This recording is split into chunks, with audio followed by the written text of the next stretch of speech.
Libros esotéricos.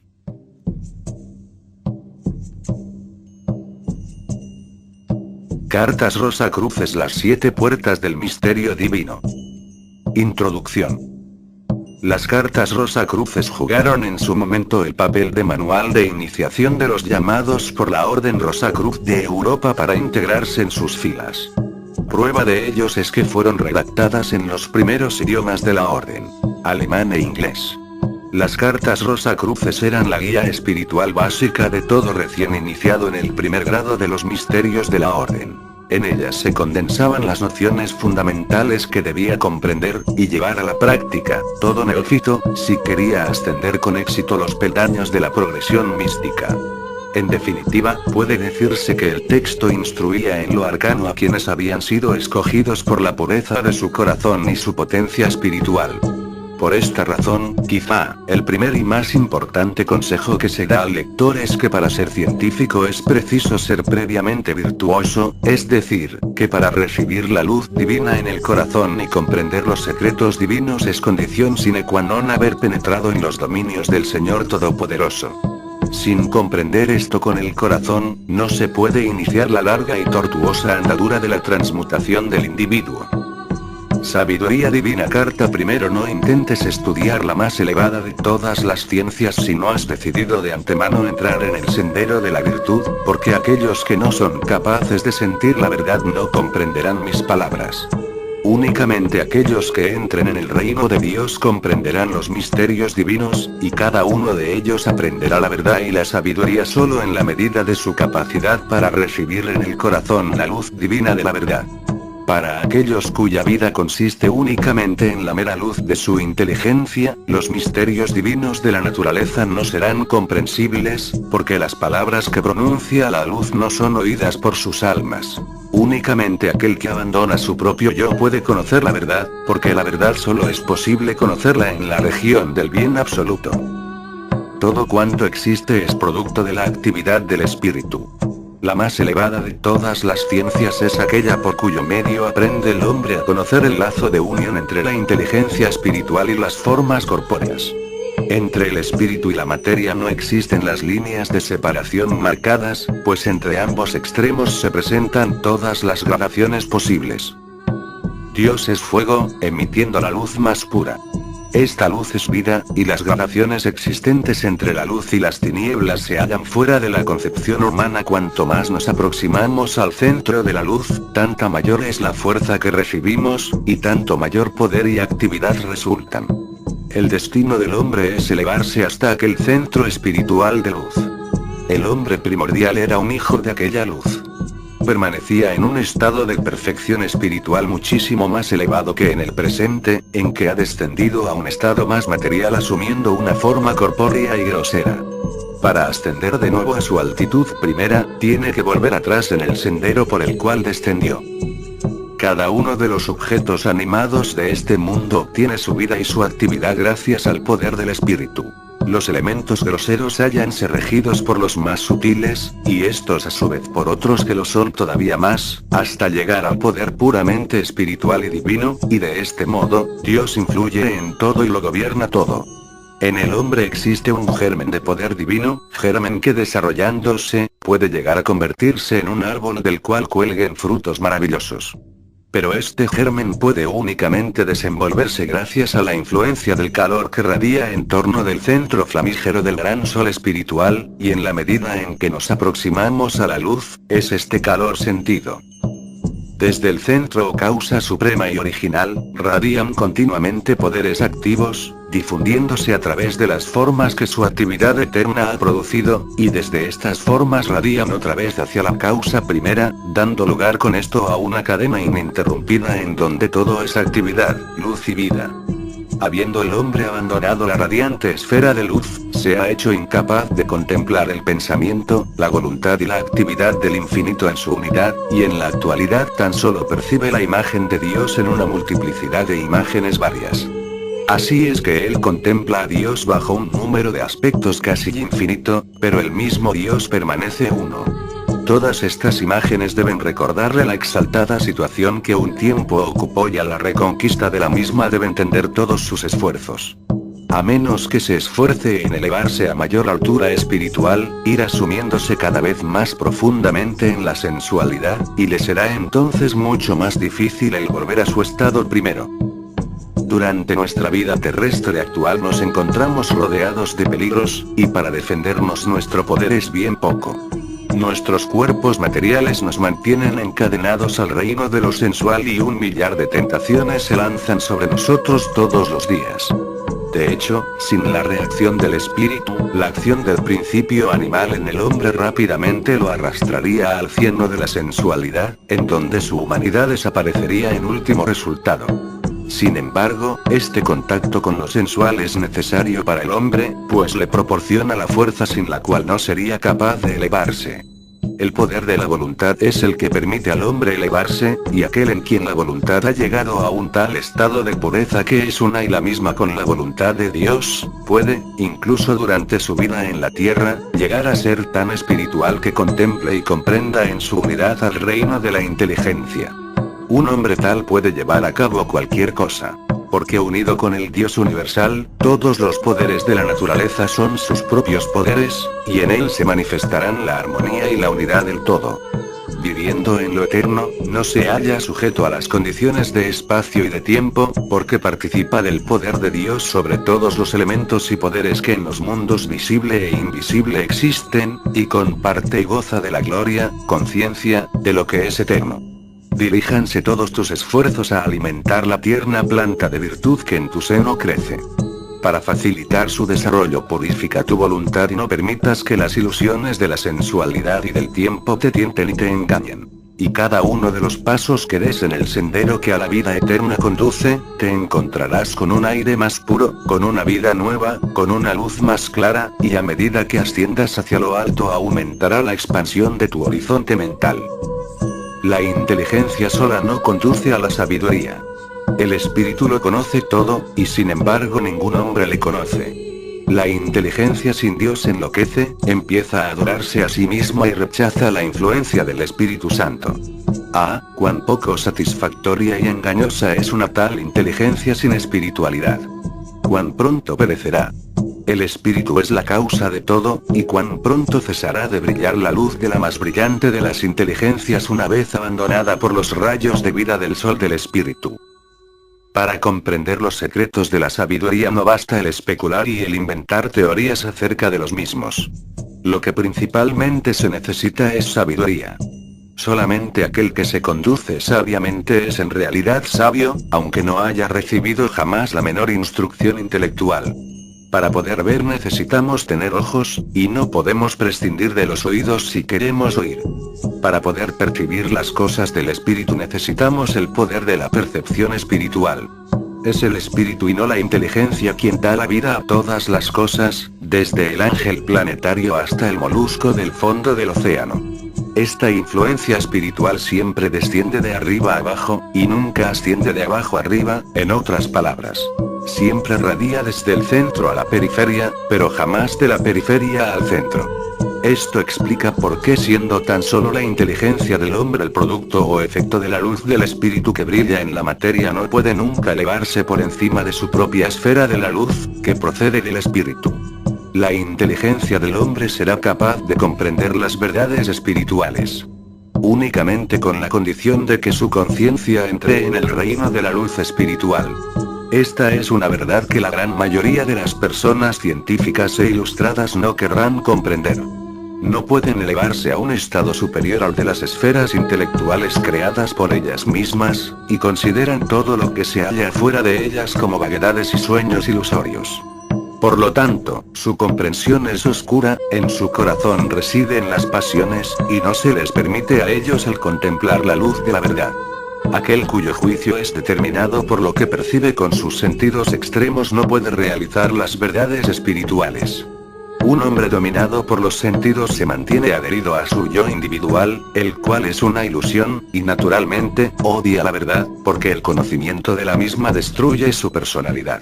El instinto natural del yo inferior del hombre le impulsa a considerarse a sí mismo como un ser aislado, distinto del Dios universal. El conocimiento de la verdad destruye aquella ilusión, y por lo tanto, el hombre sensual odia la verdad. El hombre espiritual es un hijo de la luz. La regeneración del hombre y su restauración a su primer estado de perfección, en el cual sobrepasa a todos los demás seres del universo, depende de la destrucción y remoción de todo cuanto oscurece o vela su verdadera naturaleza interna. El hombre es, por decirlo así, un fuego concentrado en el interior de una cáscara material y grosera. Es su destino el disolver en este fuego las porciones materiales y groseras del alma, y unirse de nuevo con el flamígero centro, del cual es a manera de centella durante su vida terrestre. Si la conciencia y la actividad del hombre hállanse continuamente concentradas en las cosas externas, la luz que radia de la centella divina desde el interior del corazón va debilitándose poco a poco, y desaparece finalmente. Pero si el fuego interno se cultiva y alimenta, destruye los elementos groseros, atrae otros principios más etéreos, hace al hombre más y más espiritual y le concede poderes divinos. No solo cambia el estado del alma, la actividad interna, cambia también el estado receptivo más perfecto para las influencias puras y divinas, y ennoblece por completo la constitución del hombre hasta que se convierte en el verdadero señor de la creación. La sabiduría divina o teosofía no consiste en conocer intelectualmente muchas cosas, en ser sabio en pensamientos, palabras y acciones. No puede existir ninguna teosofía especial ni cristiana. La sabiduría en absoluto, sabiduría divina, no posee calificaciones. Es el reconocimiento práctico de la verdad absoluta, y esta verdad es solo una. El medio práctico para aproximarse a la luz. Carta segundo. Aquel que por medio de la gratificación de los deseos sensuales intenta llenar el vacío que en su alma existe no lo logrará nunca, ni pueden tampoco los anhelos que el corazón experimenta hacia la verdad ser satisfechos por la aplicación de la inteligencia a las cosas externas. El hombre no puede entrar en el puente de la paz mientras no ha vencido en su interior todo cuanto es incompatible con su ego divino y con sus aspiraciones. Para obtener esta victoria debe el hombre tratar de aproximarse a la luz, obedeciendo la ley de la luz. El deseo hacia lo sensual y lo externo debe cesar en él, tiene que dirigir su visión espiritual hacia la luz, y tratar de disipar las nubes que de la misma lo separan. El primer paso, y el necesario, es el tener conciencia de la existencia del germen divino dentro de uno mismo, para dirigir el poder de la voluntad hacia aquel centro, para llevar una vida interna y para cumplir estrictamente todos los deberes internos y externos. Existe una ley oculta, de la cual se ha hecho mención con frecuencia en escritos ocultos, pero que todavía es comprendida tan solo por unos pocos, que dice: cada una de las cosas de abajo tiene su contrapartida arriba, y nada existe, absolutamente nada, por insignificante que sea, que no dependa de algo que le corresponda mucho más elevado. Así es que si el inferior obra, el superior reacciona sobre él. Según esta ley, todo deseo, pensamiento o aspiración, bueno o malo, es seguido inmediatamente de una reacción correspondiente que procede de lo alto. Cuanto más pura es la voluntad del hombre y menos adulterada por deseos egoístas está, tanto más enérgica será la reacción divina. En el hombre, el propósito de progresar espiritualmente no depende en manera alguna de sus propios esfuerzos, al contrario, cuanto menos intente establecer leyes por sí mismo y cuanto más se somete a la ley universal, tanto más rápidos serán sus progresos. El hombre no puede en manera alguna poner su voluntad en juego en sentido diferente del de la voluntad universal de Dios. Si su voluntad no es idéntica a la voluntad divina, se convierte en una mera perversión de esta última y su efecto se anula. Solo cuando la voluntad individual del hombre armoniza por completo y coopera con la voluntad de Dios, se convierte en poderosa y efectiva.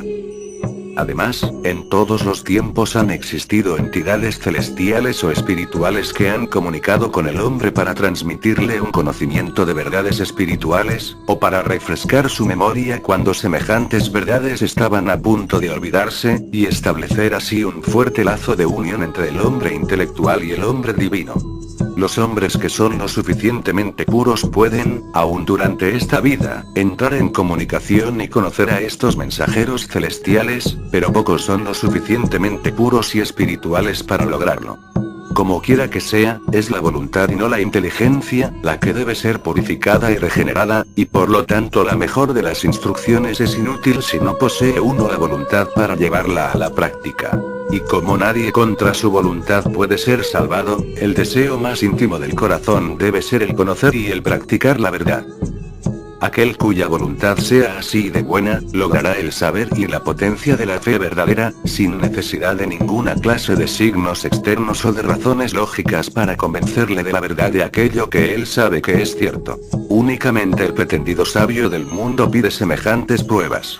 Porque su corazón hállase lleno de presunción y su voluntad es mala, y por lo tanto no posee ni conocimiento espiritual ni fe, sin lo cual nada puede saber más que aquello que viene por medios externos. Mientras que aquellos cuyas mentes son puras y sin duplicidad, con el tiempo adquieren la conciencia de aquellas verdades en las que instintivamente han creído. Todas las ciencias culminan en un punto. Aquel que conoce al uno, lo conoce todo. Aquel que cree conocer muchas cosas, cree en ilusiones. Cuanto más te aproximes a este punto, en otras palabras, cuanto más íntima sea tu unión con Dios, tanto más clara será tu percepción de la verdad. Si a aquel punto llegas, encontrarás que existen cosas en la naturaleza que trascienden a la imaginación de nuestros filósofos y acerca de las cuales nuestros sabios no se atreven ni a soñar. En Dios está la vida toda. Fuera de Dios no existe vida alguna, y aquello que parece vivir fuera de Dios es meramente una ilusión. Si deseamos saber la verdad, debemos contemplarla a la luz de Dios y no a la luz falsa y engañosa de nuestra especulación intelectual. No existe otro camino para llegar al conocimiento perfecto de la verdad que la unión con ella misma, y sin embargo, son bien pocos los que conocen este sendero. De aquellos que por él transitan, el mundo se burla y ríe. Pero este mundo no conoce la verdad, porque es un mundo de ilusiones lleno de desgraciados, ciegos ante la luz de la misma. El aprender a callar y a permanecer tranquilo, el permanecer impasible ante la risa del necio, ante el desdén del ignorante y en presencia del desprecio del orgulloso, es la primera señal de que comienza a brillar ya la aurora de la luz de la sabiduría. Sin embargo, la verdad, en cuanto ha sido plenamente realizada, es capaz de resistir aún el escrutinio intelectual más sereno y los ataques de la lógica más potente. Solo las inteligencias de aquellos que sienten la verdad, pero que todavía no la perciben, son las que pueden ser trastornadas por la sacudida. Aquellos que conocen y comprenden la verdad, permanecen firmes como una roca. Durante tan largo tiempo, como no buscamos más que la gratificación de nuestros sentidos, o deseamos tan solo la satisfacción de nuestra curiosidad, no es la verdad lo que buscamos. Para encontrarla tenemos que entrar en el reino de Dios, y entonces descenderá la verdad sobre nuestra inteligencia. No es necesario para lograrlo que torturemos nuestro cuerpo o que arruinemos nuestros nervios, pero sí es necesario que creamos en ciertas verdades fundamentales, que son instintivamente percibidas por todos aquellos en quienes no está pervertida la inteligencia. Estas verdades fundamentales son la existencia de un Dios universal, origen de todo bien, y la posibilidad de la inmortalidad del alma humana. Posee el hombre una inteligencia razonadora, y por lo tanto tiene el derecho y la facultad de hacer uso de la misma. Lo cual quiere decir que puede emplearla en un sentido que esté en oposición con la ley del bien, la cual es la ley del amor divino, la ley del orden y de la armonía. No debe él profanar los dones que Dios le ha concedido por medio de la naturaleza, debe considerar todas las cosas como dones divinos, y considerarse él mismo a manera de templo viviente de Dios, y como un instrumento por medio del cual el divino poder puede manifestarse. Un hombre fuera de Dios es cosa inconcebible porque la naturaleza entera, incluyendo al hombre, es sencillamente una mera manifestación de Dios. Si la luz penetra en nuestro interior, esta no es obra nuestra, el sol es quien nos la concede. Pero si nos ocultamos del sol, la luz desaparece. Dios es el sol del espíritu. Nuestro deber es permanecer iluminados por sus rayos, gozar de los mismos y llamar a otros para que entren en la luz. No existe mal alguno en procurar conocer esta luz intelectualmente si nuestra voluntad hacia ella se dirige, pero si la voluntad es atraída por una luz falsa a la que tomamos equivocadamente por el sol, caemos necesariamente en el error.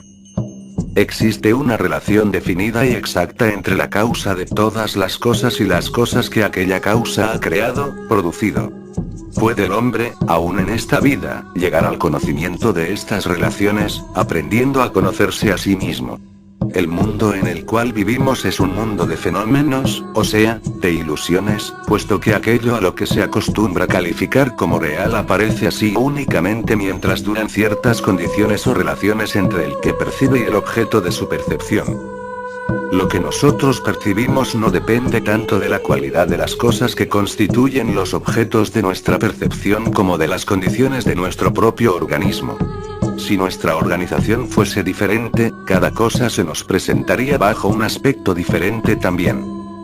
Si hemos aprendido a realizar esta verdad por completo y a distinguir entre lo que es real y lo que es meramente ilusorio, podemos entonces entrar en el reino de aquella elevada ciencia asistidos por la luz del Espíritu Divino. Los misterios de que se ocupa esta ciencia exaltada son los siguientes. El reino interno de la naturaleza. El lazo que une al mundo interno espiritual con las formas corpóreas externas. Las relaciones existentes entre el hombre y los seres invisibles.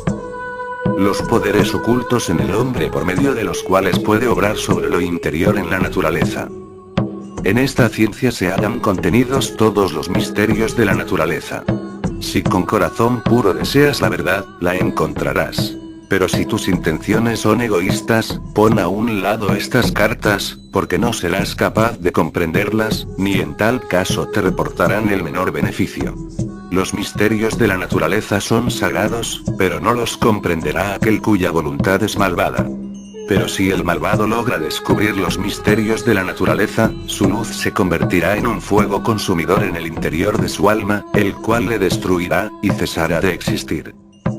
Verdad absoluta y relativa. Carta tercero. Toda la ciencia del mundo se funda en que las cosas son actualmente como parecen ser, y sin embargo, bien poco es lo que se necesita pensar para comprender lo erróneo de la suposición, puesto que la apariencia de las cosas no depende meramente de lo que son en la actualidad, sino que además depende de nuestra propia organización y de la constitución de nuestras facultades perceptivas.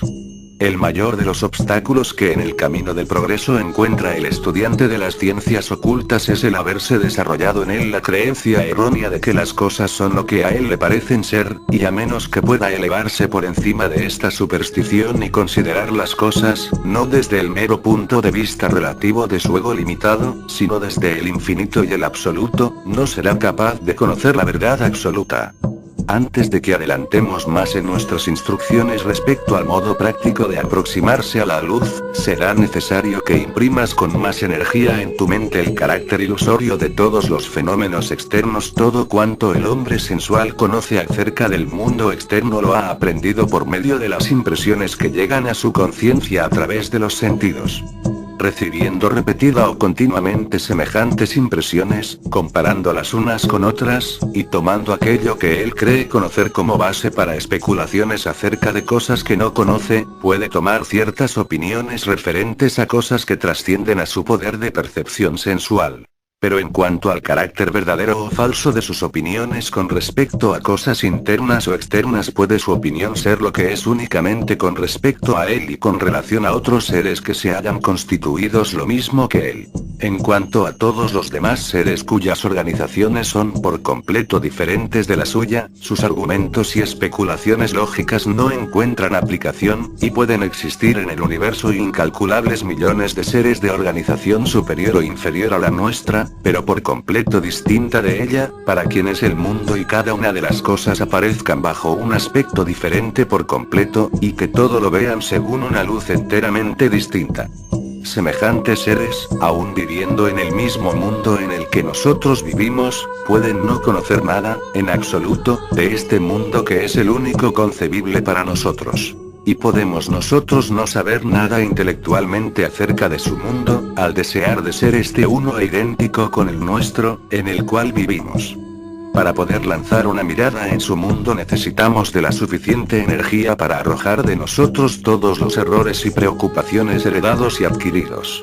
Debemos elevarnos a un nivel superior al del yo que se haya atado al mundo sensual por 1.000.000 de cadenas, y ocupar mentalmente aquel lugar desde el cual podemos contemplar al mundo bajo un aspecto superior. Debemos morir, por decirlo así, lo cual quiere decir vivir inconscientes de nuestra propia existencia como seres humanos individuales, hasta que podamos adquirir la conciencia de la vida superior y mirar al mundo desde el plan y el punto de vista de un Dios.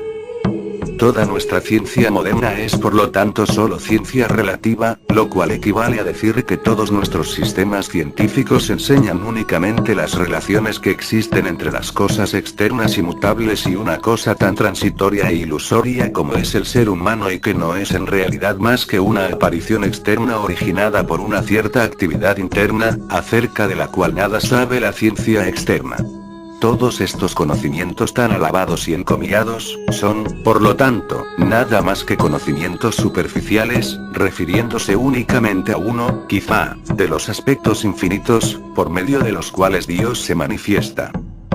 La ignorancia ilustrada cree que su manera especial de considerar el mundo de los fenómenos es la única verdadera, y se agarra desesperadamente a estas ilusiones, que cree que son las únicas realidades, y a aquellos que realizan el carácter ilusorio de las mismas, los califica de soñadores. Pero durante tanto tiempo como se mantenga adherida a estas ilusiones, no se elevará por encima de ellas.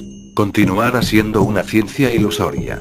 No será capaz de realizar el carácter verdadero de la naturaleza, y en vano pedirá una ciencia semejante que le demuestre a Dios, mientras cierre sus ojos y aparte de los mismos la luz eterna.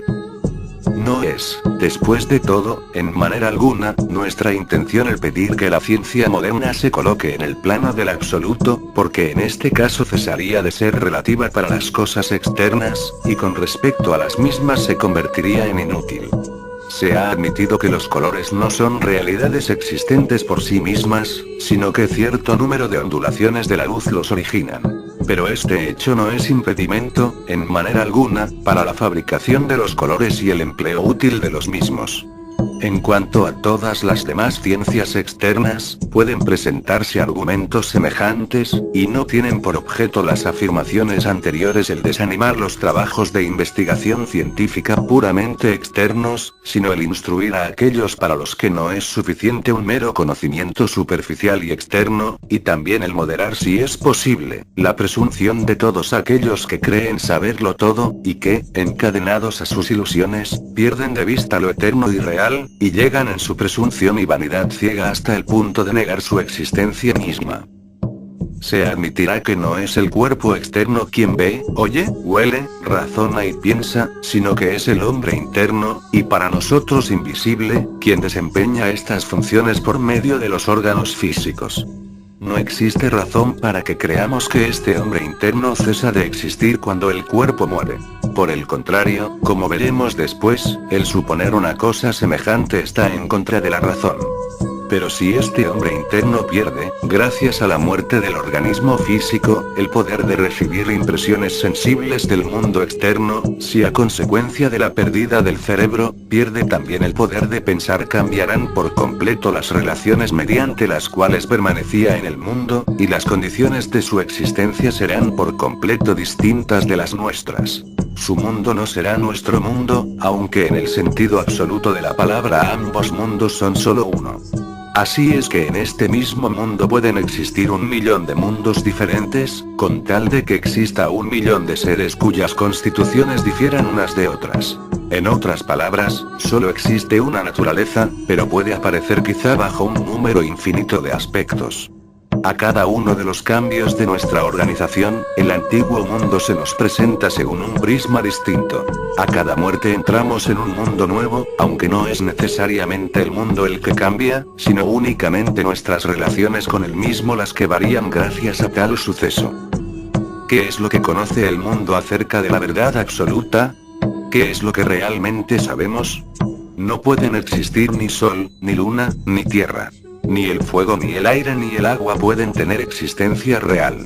Todas estas cosas existen con relación a nosotros mismos solo mientras nos hallamos en un cierto estado de conciencia durante el cual creemos que existen. En el reino de los fenómenos la verdad absoluta no existe. Ni siquiera en las matemáticas encontramos la verdad absoluta, puesto que todas las reglas matemáticas son relativas y se hallan fundadas en ciertas suposiciones referentes a la magnitud y a la extensión, las cuales en sí mismas no poseen más que un mero carácter fenoménico.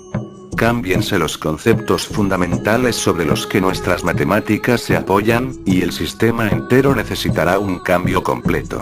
Lo mismo puede decirse con referencia a nuestros conceptos de la materia, del movimiento y del espacio. Son estas palabras, pura y sencillamente, expresiones tan solo para indicar ciertos conceptos que acerca de cosas inconcebibles hemos formado nosotros. En otras palabras, indican ciertos estados de nuestra conciencia. Si miramos un árbol, una imagen se forma en nuestra mente, lo cual equivale a decir que entramos en un cierto estado de conciencia que nos pone en relación con un fenómeno externo acerca de cuya naturaleza real nada sabemos, pero al cual damos el nombre de árbol. Para un ser organizado de un modo distinto por completo, puede no ser lo que nosotros llamamos árbol, sino algo enteramente diferente, quizás transparente y sin solidez material. De hecho, a 1 millar de seres, cuyas constituciones difieran unas de otras, les aparecerá bajo 1000 aspectos distintos. Podemos nosotros ver en el Sol solamente un globo de fuego, pero un ser cuya facultad comprensiva sea superior podrá ver en lo que nosotros llamamos Sol algo que para nosotros es indescriptible, porque careciendo de las facultades necesarias para describirlo, no nos es concebible. El hombre externo guarda una cierta relación con el mundo externo, y solo puede conocer del mundo esta relación externa. Algunas personas pueden objetar que debe contentarse con aquellos conocimientos y no intentar en manera alguna el profundizar más. Esto, sin embargo, equivale a privarle de todo progreso ulterior y condenarle a permanecer sumido en el error y en la ignorancia, porque una ciencia que depende por completo de ilusiones externas no es más que una ciencia ilusoria.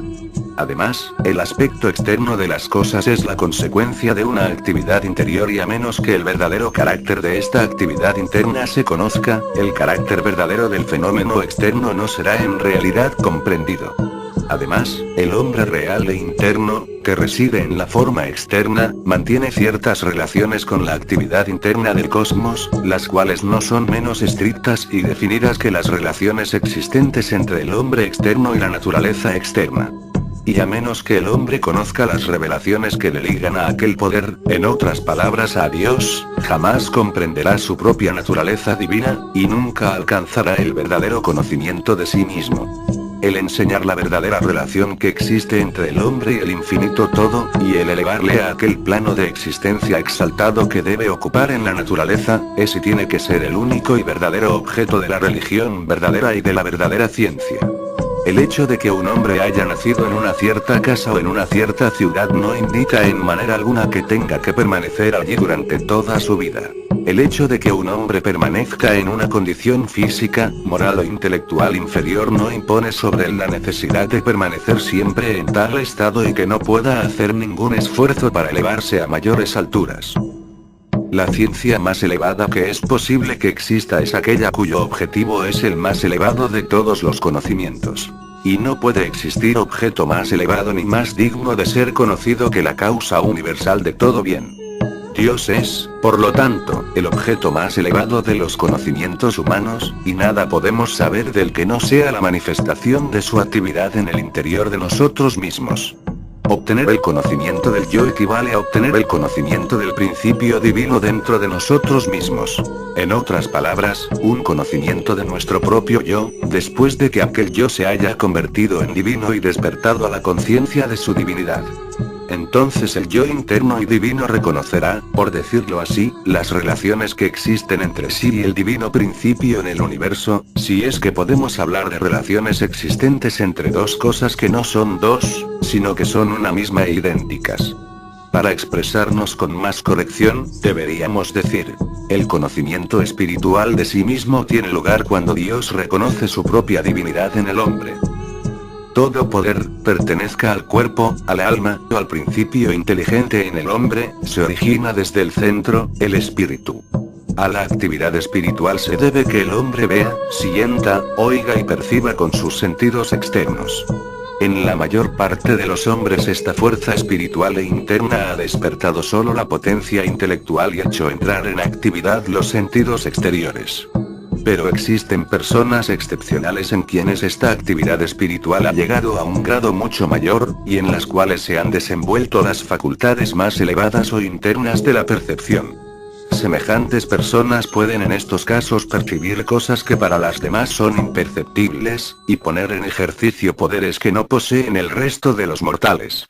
Si los llamados sabios se encuentran con un caso práctico referente a lo anterior, lo consideran como causado por un estado enfermizo del cuerpo, y lo califican como efecto de una condición patológica.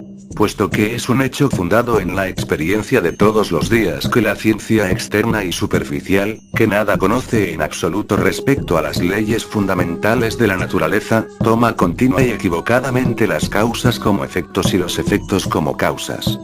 Con igual razón y con la misma lógica, podrían los carneros de un rebaño, si uno de ellos hubiese obtenido la facultad de hablar como un hombre, decir de este que estaba enfermo, y ocuparse de su condición patológica. Así es que la sabiduría aparece como locura para el loco. Al ciego, la luz le resulta tinieblas. La virtud como vicio al vicioso. La verdad como embuste al falso, y en todo vemos que el hombre no percibe las cosas tal cual son, sino tal como él las imagina. Así es que vemos que todo cuanto los hombres acostumbran a llamar bueno o malo, verdadero o falso, útil o inútil, etc., es, a lo más, relativo en su sentido. Puede ser así en relación con uno y ser por completo contrario con respecto a otro, cuyas opiniones, objetivos o aspiraciones son distintos. Es también una consecuencia necesaria de este estado de cosas, el que siempre que comienza el lenguaje la confusión empieza, puesto que diferenciándose siempre en algo las diversas constituciones de los hombres, la manera de concebir las cosas de cada uno de ellos es siempre distinta de las concepciones de los otros. Esto que es verdad en lo referente a asuntos ordinarios, se hace todavía más evidente en cuestiones relacionadas con lo oculto, acerca de las cuales la mayor parte de los hombres solo poseen ideas falsas, y es dudoso si la pronunciación de una sentencia no daría tan solo origen a disputas y a interpretaciones falsas. Las únicas verdades que se hallan fuera del alcance de toda disputa son las verdades absolutas, y estas no necesitan ser pronunciadas, pues son evidentes por sí mismas. El expresarlas por medio del lenguaje equivale a decir lo que todo el mundo sabe y que nadie pone en tela de juicio. El decir, por ejemplo, que Dios es la causa de todo bien, equivale sencillamente a que simbolicemos al origen desconocido de todo bien con la palabra Dios.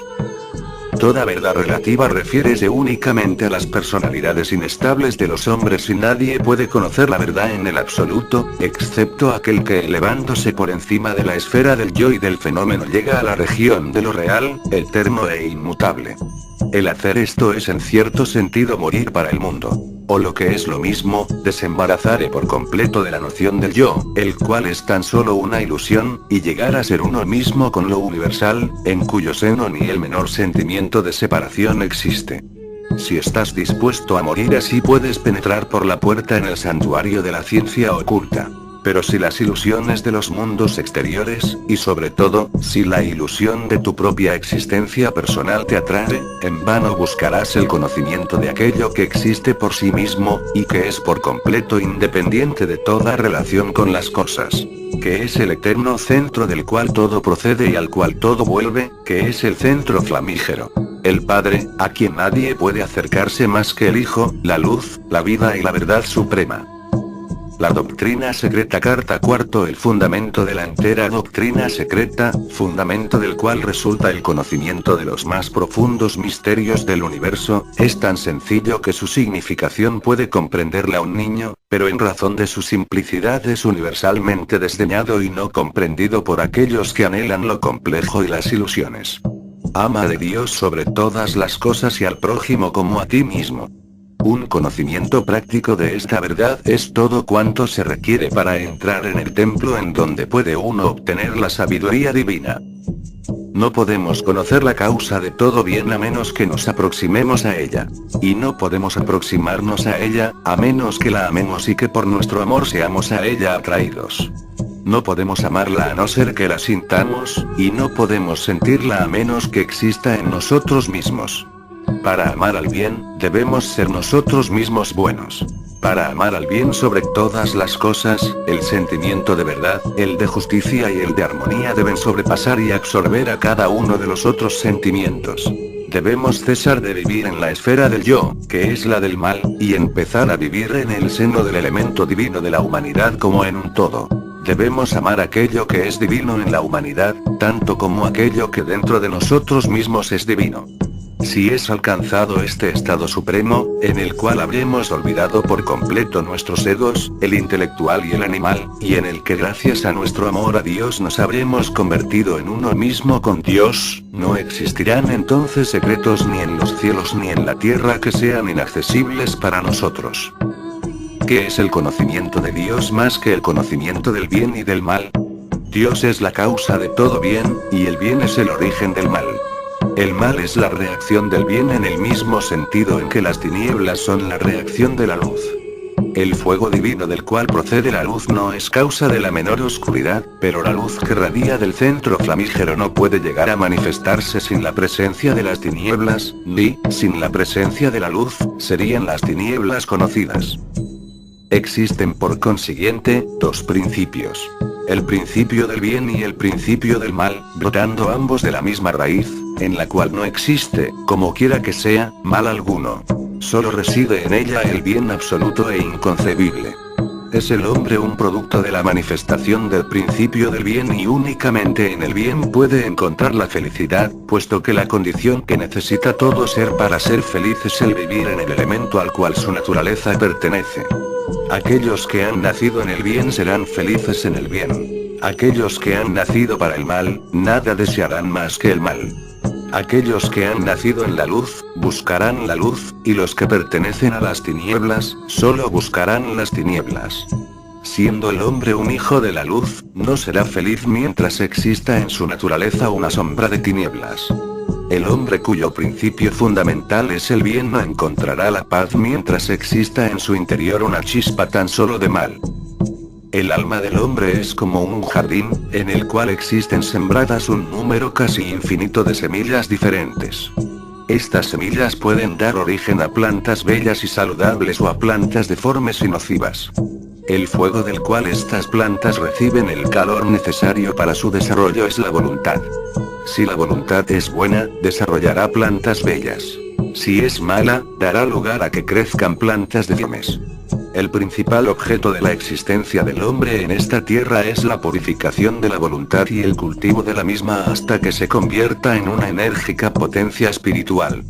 El único medio para purificar la voluntad es la acción, y para lograrlo, todas nuestras acciones tienen que ser buenas, hasta que el obrar bien se convierta en una mera cuestión de costumbre cuando en la voluntad cese todo deseo hacia el mal.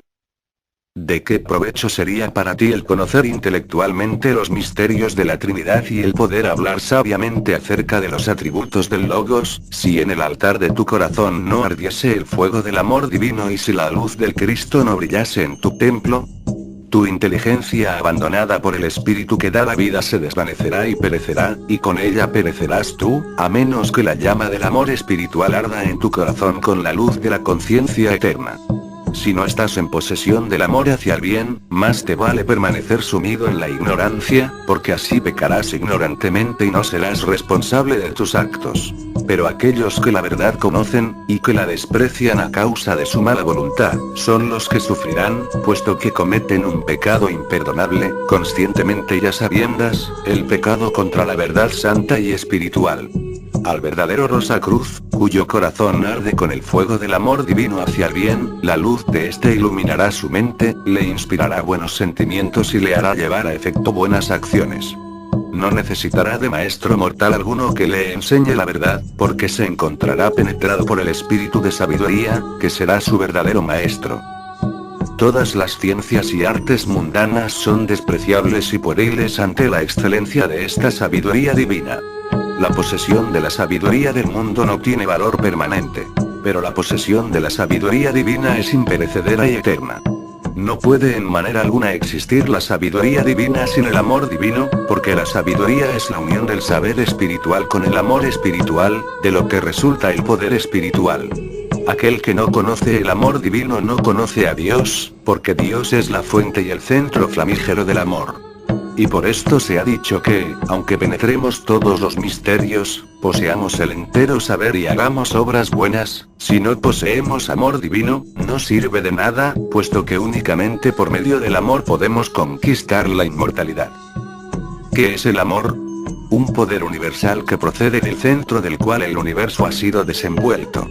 En los reinos elemental y animal obra a manera de fuerza ciega de atracción. En el reino vegetal obtiene los rudimentos de los instintos, que en el reino animal se desarrollan por completo.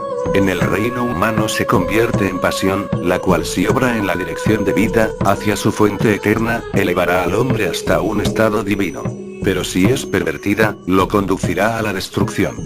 En el reino espiritual, es decir en el del hombre regenerado, el amor se transforma en un poder espiritual, consciente y viviente. Para la mayoría de los hombres de nuestra civilización actual el amor no es más que un sentimiento, y el amor verdaderamente divino y poderoso es casi desconocido entre la humanidad.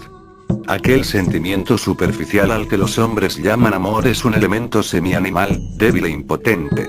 Pero, sin embargo, lo suficientemente poderoso para guiar o extraviar a la humanidad. Podemos elegir entre amar una cosa o no amarla, pero un amor tan superficial no penetra más allá de los estados superficiales del alma del objeto amado. El poseer el amor divino no depende de la elección, es un don del espíritu que reside en lo interior, es un producto de nuestra propia evolución espiritual, y únicamente los que han llegado a aquel estado pueden poseerlo. No es posible que alguien más que aquel que ha alcanzado este estado de existencia conozca lo que es este amor espiritual y divino. Pero aquel que lo ha obtenido sabe que es un poder omnipenetrante que, brotando del centro del corazón y penetrando en el corazón de aquello que se ama, evoca a la vida a los gérmenes de amor allí contenidos. A este amor espiritual, llámale, si te parece mejor, voluntad espiritual, vida espiritual, luz espiritual, pues es todo esto y mucho más porque todos los poderes espirituales brotan de un solo centro eterno, y culminan por fin otra vez en un poder, a manera del vértice de una pirámide de muchos lados.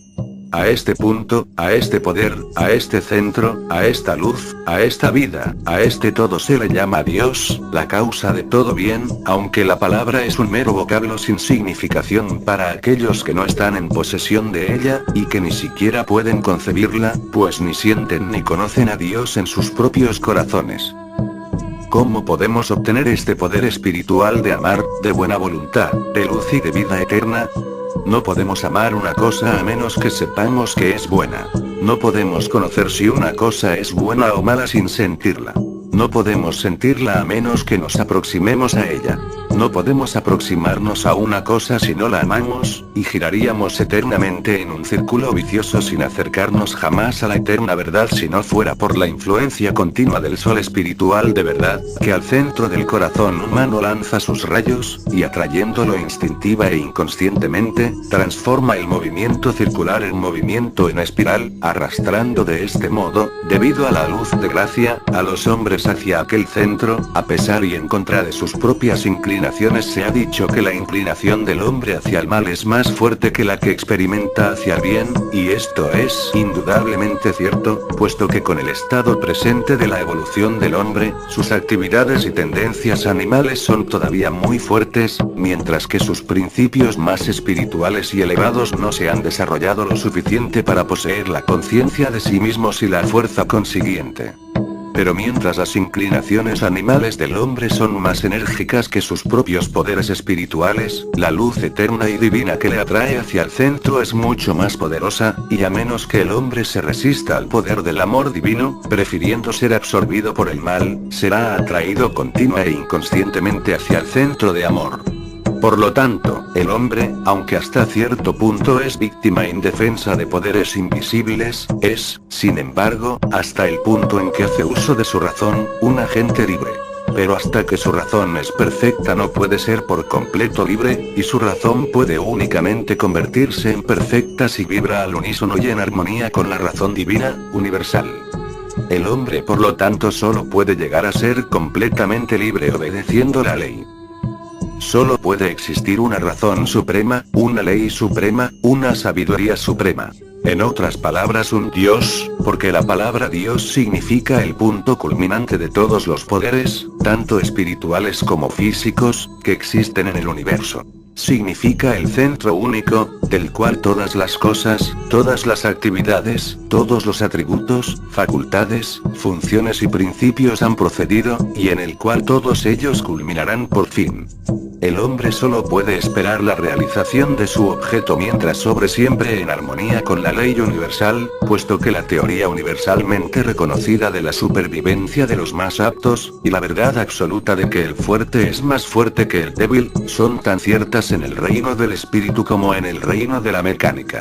Una gota de agua no puede por sus propios esfuerzos discurrir en sentido contrario al de la corriente en la cual existe, y que es el hombre, con toda su vanidad y pretensiones de sabiduría, más que una gota en el océano de la vida universal. Para poder obedecer la ley, necesitamos aprender a conocerla. Pero ¿en dónde puede uno esperar aprender la ley pura y la ley adulterada, más que en el estudio de la naturaleza espiritual y material, o sea en sus aspectos interno y externo? Solo existe un libro, de cuyo estudio necesita el ocultista, y en el cual la totalidad de la doctrina secreta, con todos los misterios, que conocen únicamente los iniciados, se halla contenida.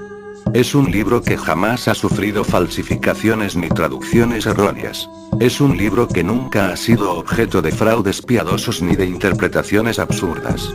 Es un libro que, sin el menor desembolso, cualquiera y en cualquier lugar puede obtenerlo. Está escrito en un lenguaje que todos pueden comprender importando bien poco cual sea su nacionalidad. El título de este libro es M, que significa el macrocosmo y el microcosmo de la naturaleza reunidos en un volumen. El poder leer este libro correctamente exige poderlo hacer no solo con el ojo de la inteligencia, sino que es necesario además leerlo con el ojo del espíritu. Si sus páginas son iluminadas solamente por la fría luz de la luna, por la luz del cerebro, parecerán muertas, y aprenderemos únicamente lo que en su superficie figura impreso.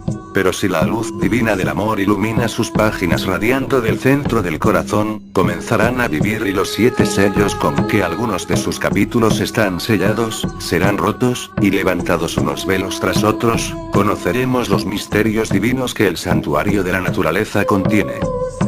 Sin esta luz divina del amor es inútil intentar penetrar en las tinieblas en donde los más profundos misterios permanecen. Aquellos que estudian la naturaleza con la mera luz externa de los sentidos, nada conocerán de ella más que su máscara exterior, en vano pedirán que se les enseñen los misterios que únicamente con la luz del espíritu pueden ser contemplados, porque la luz del espíritu ha brillado eternamente en las tinieblas, pero las tinieblas no la comprendieron. ¿En dónde podemos esperar encontrar esta luz del espíritu, más que en el interior de nosotros mismos? El hombre nada puede conocer excepto aquello que ya dentro de sí mismo existe. No puede ver, oír ni percibir cosa alguna externa. Puede únicamente contemplar las imágenes y experimentar las sensaciones a que den lugar los objetos exteriores en su conciencia. Todo cuanto pertenece al hombre, excepto su forma externa, es un epítome, una imagen, una contraparte del universo. El hombre es el microcosmo de la naturaleza, y en él se halla contenido, germinalmente o en un estado más o menos desarrollado, todo cuanto la naturaleza contiene. En él residen Dios, Cristo y el Espíritu Santo. En él la Trinidad se halla contenida, así como los elementos de los reinos mineral, vegetal, animal y espiritual. Él contiene el cielo, el infierno y el purgatorio. Todo en él se halla contenido, porque es la imagen de Dios, y Dios es la causa de cada una de las cosas que existen, y nada existe que no sea una manifestación de Dios, y acerca de lo cual pueda dejar de decirse en cierto sentido que sea Dios o la sustancia de Dios. La totalidad del universo y todo cuanto él mismo contiene es la manifestación exterior de aquella causa o poder interno, al cual los hombres llaman Dios. Para estudiar las manifestaciones externas de aquel poder tenemos que estudiar las impresiones que producen en el interior de nosotros mismos. Nada podemos conocer, sea lo que sea, fuera de lo que existe dentro de nosotros mismos, y por lo tanto, aún el estudio de la naturaleza externa no es ni puede ser nada más que el estudio del yo, o en otras palabras, el estudio de las sensaciones internas que causas externas han originado dentro de nosotros mismos. No puede el hombre positivamente y en manera alguna conocer nada excepto aquello que ve, siente o percibe en el interior de sí mismo. Todos sus llamados conocimientos acerca de las cosas exteriores son meras especulaciones y suposiciones o, todo lo más, verdades relativas. Si no es posible que el hombre conozca nada respecto a las cosas externas, excepto aquello que ve, siente o percibe dentro de sí mismo, ¿cómo es posible que pueda saber nada en lo referente a las cosas internas como no sean sus manifestaciones en su propio interior? Todos aquellos que buscan un Dios externo, mientras que niegan a Dios en sus corazones, le buscarán en vano. Todos aquellos que adoran a un rey desconocido de la creación, mientras ahogan al rey recién nacido en la cuna de sus propios corazones, adoran una mera ilusión. Si deseamos conocer a Dios y obtener la sabiduría divina, tenemos que estudiar la actividad del divino principio en el interior de nuestros corazones, escuchar su voz con el oído de la inteligencia y leer sus palabras con la luz de su amor divino, porque el único Dios acerca del cual puede el hombre conocer algo es su propio Dios personal, uno e idéntico con el Dios del universo. En otras palabras, es el Dios universal entrando en relación con el hombre, en el mismo hombre, y alcanzando personalidad por medio del organismo que llamamos hombre. Y así es como Dios se convierte en hombre, y el hombre se transforma en Dios, convirtiéndose de modo el hombre en un Dios, cuando obtiene el conocimiento perfecto de su propio ego divino, o en otras palabras, cuando Dios se ha hecho consciente de sí mismo y ha logrado en el hombre el conocimiento de sí mismo. No puede, por lo tanto, existir sabiduría divina sin el conocimiento del propio yo divino de uno mismo, y aquel que ha encontrado su propio ego divino se ha convertido en sabio. No vayan nuestros especuladores científicos y teológicos a ser tan presumidos como para figurarse que han encontrado a su propio y divino ego. Si lo hubiesen encontrado estarían en posesión de poderes divinos, a los que llaman los hombres sobrenaturales, porque han llegado a ser casi desconocidos entre la humanidad. Si los hombres hubiesen encontrado sus propios egos divinos, no necesitarían ni más predicadores ni más doctores, ni más libros, ni más instrucciones que su propio Dios interno. Pero la sabiduría de nuestros sabios no es de Dios. Procede de libros y fuentes externas y falibles. Aquel sentimiento del ego que los hombres experimentan en sí mismos, y al cual llaman su propio yo, no es el del ego divino, es el de su yo animal o intelectual, en el que su conciencia se halla concentrada, y en cada hombre existen un gran número de variedades de estos egos o yoes. Estos perecerán todos, y tienen que desaparecer antes de que el yo divino, que es universal y omnipresente, pueda entrar en existencia en el hombre. Los hombres no conocen a sus propios yoes, animal y semianimal. De otra manera, su aparición les llenaría de horror. Los nombres de la ambición principal de muchos hombres, son envidia o codicia, sibaritismo o dinero, etc. Estos son los poderes o cero dioses que gobiernan a los hombres y a las mujeres, y a los cuales los hombres se agarran, a los cuales abrazan y acarician, y a los cuales consideran como sus propios yoes. Estos yoes o egos asumen en cada alma de hombre una forma que corresponde a su carácter, porque cada carácter corresponde a una forma o la produce. Pero estos yoes son ilusorios. Carecen de vida propia, y se alimentan del principio de vida en el hombre. Viven gracias a su voluntad, y perecen con la vida del cuerpo o inmediatamente después. Lo que en el hombre es inmortal, aquello que ha existido siempre y que para siempre existirá, es el espíritu divino, y solo aquellos elementos del hombre que son perfectos y puros, y que se han unido con el espíritu, continuarán viviendo en él y por medio de él. Este ego divino no experimenta el sentimiento de separación que domina a nuestros yoes inferiores, es universal como el espacio, no establece distinción alguna entre sí mismo y cualquier otro de los seres humanos, se ve a sí mismo, y se reconoce él mismo en todos los demás seres, vive y siente en otros, pero no muere con los otros, porque siendo ya perfecto, no requiere ya más transformaciones. Este es el Dios soberano, a quien únicamente puede conocer el que se ha convertido en divino, es el Cristo que jamás puede ser comprendido por el anticristo, que lleva sobre su frente el signo de la bestia, que simboliza el intelectualismo sin espiritualidad o la ciencia sin amor divino. Este Dios puede ser conocido únicamente por medio del poder de la fe verdadera, la cual significa sabiduría espiritual, la cual penetra hasta el centro ardiente de amor que en el propio corazón de uno existe. Este es el centro de amor, de vida y de luz, el origen de todos los poderes. En él se hallan contenidos todos los gérmenes y misterios, fuente de la revelación divina. Y si encuentras tú la luz que desde aquel centro radia, no necesitarás más enseñanzas, pues habrás encontrado la vida eterna y la verdad absoluta. El gran error de nuestra época intelectual es el que crean los hombres poder llegar al conocimiento de la verdad por mera especulación intelectual, científica, filosófica o teológica y con solo el raciocinio. Esto es falso por completo, porque si bien un conocimiento de la teoría oculta debe preceder a la práctica, sin embargo, si la verdad de una cosa no es confirmada, experimentada y realizada por medio de la práctica, un mero conocimiento de la teoría no sirve de nada. ¿De qué le servirá a un hombre el hablar mucho acerca del amor y el repetir a manera de papagayo lo que ha oído, si no siente en su corazón el poder divino del amor? ¿De qué le servirá a uno el hablar sabiamente acerca de la sabiduría mientras no sea él sabio? Nadie puede llegar a ser un buen artista, músico, soldado o hombre político con solo leer libros. El poder no es obtenido por la mera especulación, sino que requiere práctica. Para conocer el bien, tenemos que pensar y obrar el bien. Para experimentar la sabiduría, tenemos que ser sabios.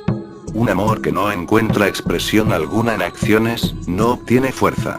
Una caridad que solo en nuestra imaginación existe, permanecerá siempre imaginaria, a menos que sea expresada por medio de actos. Siempre que tiene lugar una acción, una reacción es la consecuencia.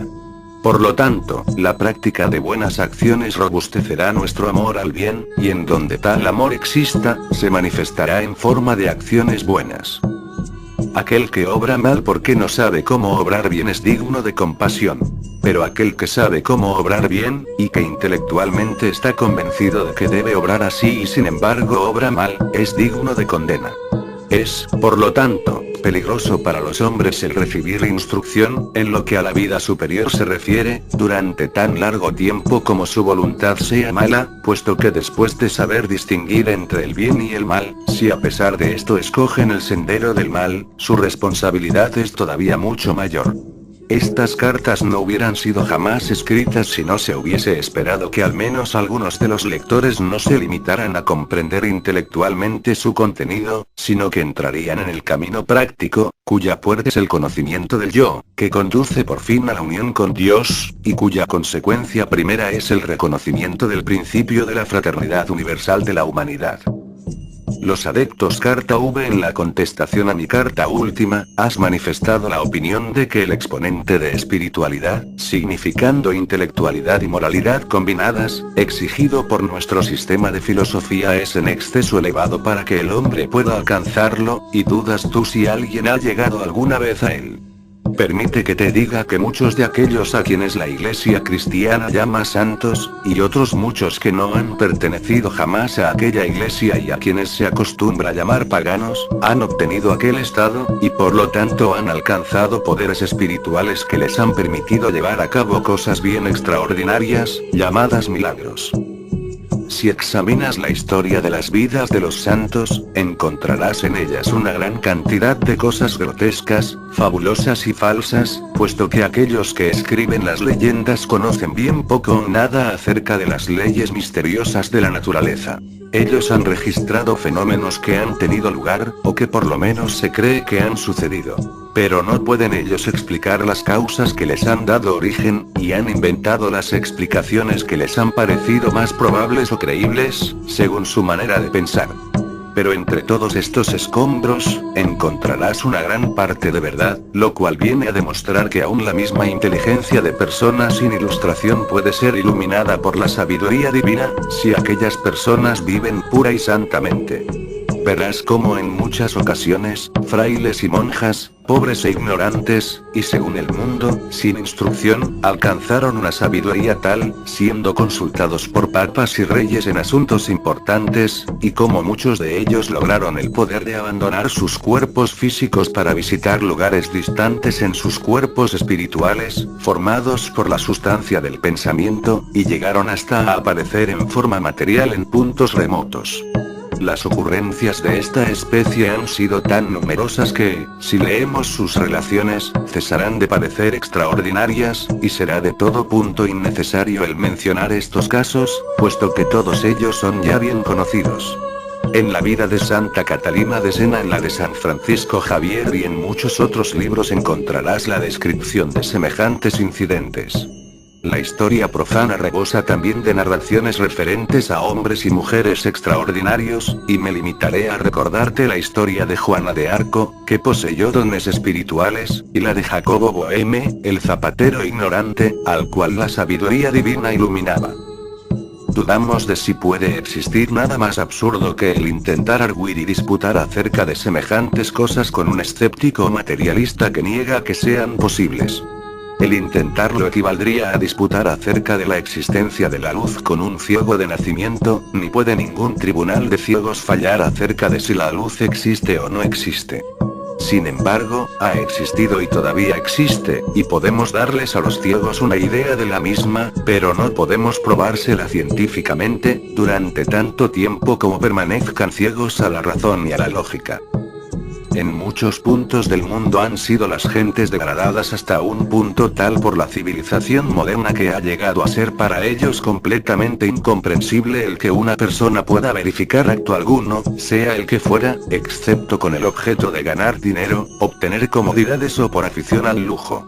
El único móvil de su vida es el hacerse ricos, comer, beber, dormir y volver a comer, y gozar de todo el confort de la vida externa. Sin embargo, semejantes personas no son felices. Viven en un estado de fiebre y excitación continuas, corriendo siempre tras de sombras que desaparecen en cuanto se acercan, o que crean deseos más violentos hacia otras sombras, si son asimiladas y absorbidas. Pero afortunadamente, existen todavía otros en quienes la centella divina de espiritualidad no ha sido velada por la humareda del materialismo, y algunos existen en quienes esta centella se ha convertido en una llama, gracias al soplo del Espíritu Santo, emitiendo una luz que ilumina sus inteligencias y que hasta penetra sus cuerpos físicos de un modo tal que aún un observador superficial puede ver que el carácter de estas personas es extraordinario. Personas semejantes existen en distintas partes del mundo, y constituyen una fraternidad, cuya existencia es conocida solo por muy pocos, ni es de desear que cualesquiera detalles acerca de esta fraternidad sean conocidos públicamente, puesto que semejantes noticias no harían más que excitar la envidia y la cólera del ignorante y del malvado y poner en actividad una fuerza que ningún daño causaría a los adeptos, pero sí a aquellas voluntades perversas que contra los adeptos se levantaran. Sin embargo, como tú deseas conocer la verdad, no por curiosidad frívola, sino por el deseo de seguir el camino de la misma, me es permitido darte las noticias siguientes. 1. Los hermanos de quienes hablamos, viven desconocidos para el mundo. La historia nada sabe acerca de los mismos, y sin embargo, son ellos los más grandes de entre toda la humanidad. Los monumentos que en honor de los conquistadores del mundo han sido erigidos se habrán convertido en polvo. Reinos y tronos habrán desaparecido, pero estos elegidos vivirán todavía. Llegará un tiempo en el que el mundo quedará convencido de la indignidad de las ilusiones externas, y empezará a estimar solo aquello que es digno de ser apreciado. Entonces será conocida la existencia de los hermanos y se apreciará su sabiduría. Los nombres de los grandes de la tierra están escritos en el polvo, los nombres de estos hijos de la luz inscritos están en el templo de la eternidad. Yo te haré conocer a estos hermanos, y podrás tú convertirte en uno de ellos. Estos hermanos están iniciados en los misterios de la religión, pero no vayas a comprenderme mal, ni a suponer que pertenecen ellos a alguna sociedad secreta exterior, como las que acostumbran a profanar lo que es sagrado, por la verificación de ceremonias externas, y cuyos miembros se llaman a sí mismos iniciados. No. Únicamente el Espíritu de Dios es quien puede iniciar al hombre en la sabiduría divina e iluminar su inteligencia. Únicamente el hombre puede guiar al hombre al altar donde arde el fuego divino, el segundo debe llegar a él por sí mismo.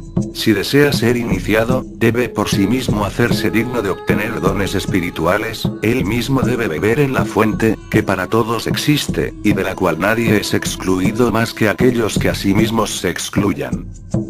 Mientras los ateos, materialistas y escépticos de nuestra civilización moderna falsean la palabra filosofía, con objeto de preconizar como sabiduría divina las elucubraciones de sus propios cerebros, estos hermanos viven tranquilamente bajo la influencia de una luz más elevada, y construyen un templo para el eterno espíritu, un templo que continuará existiendo después de que más de un mundo haya perecido.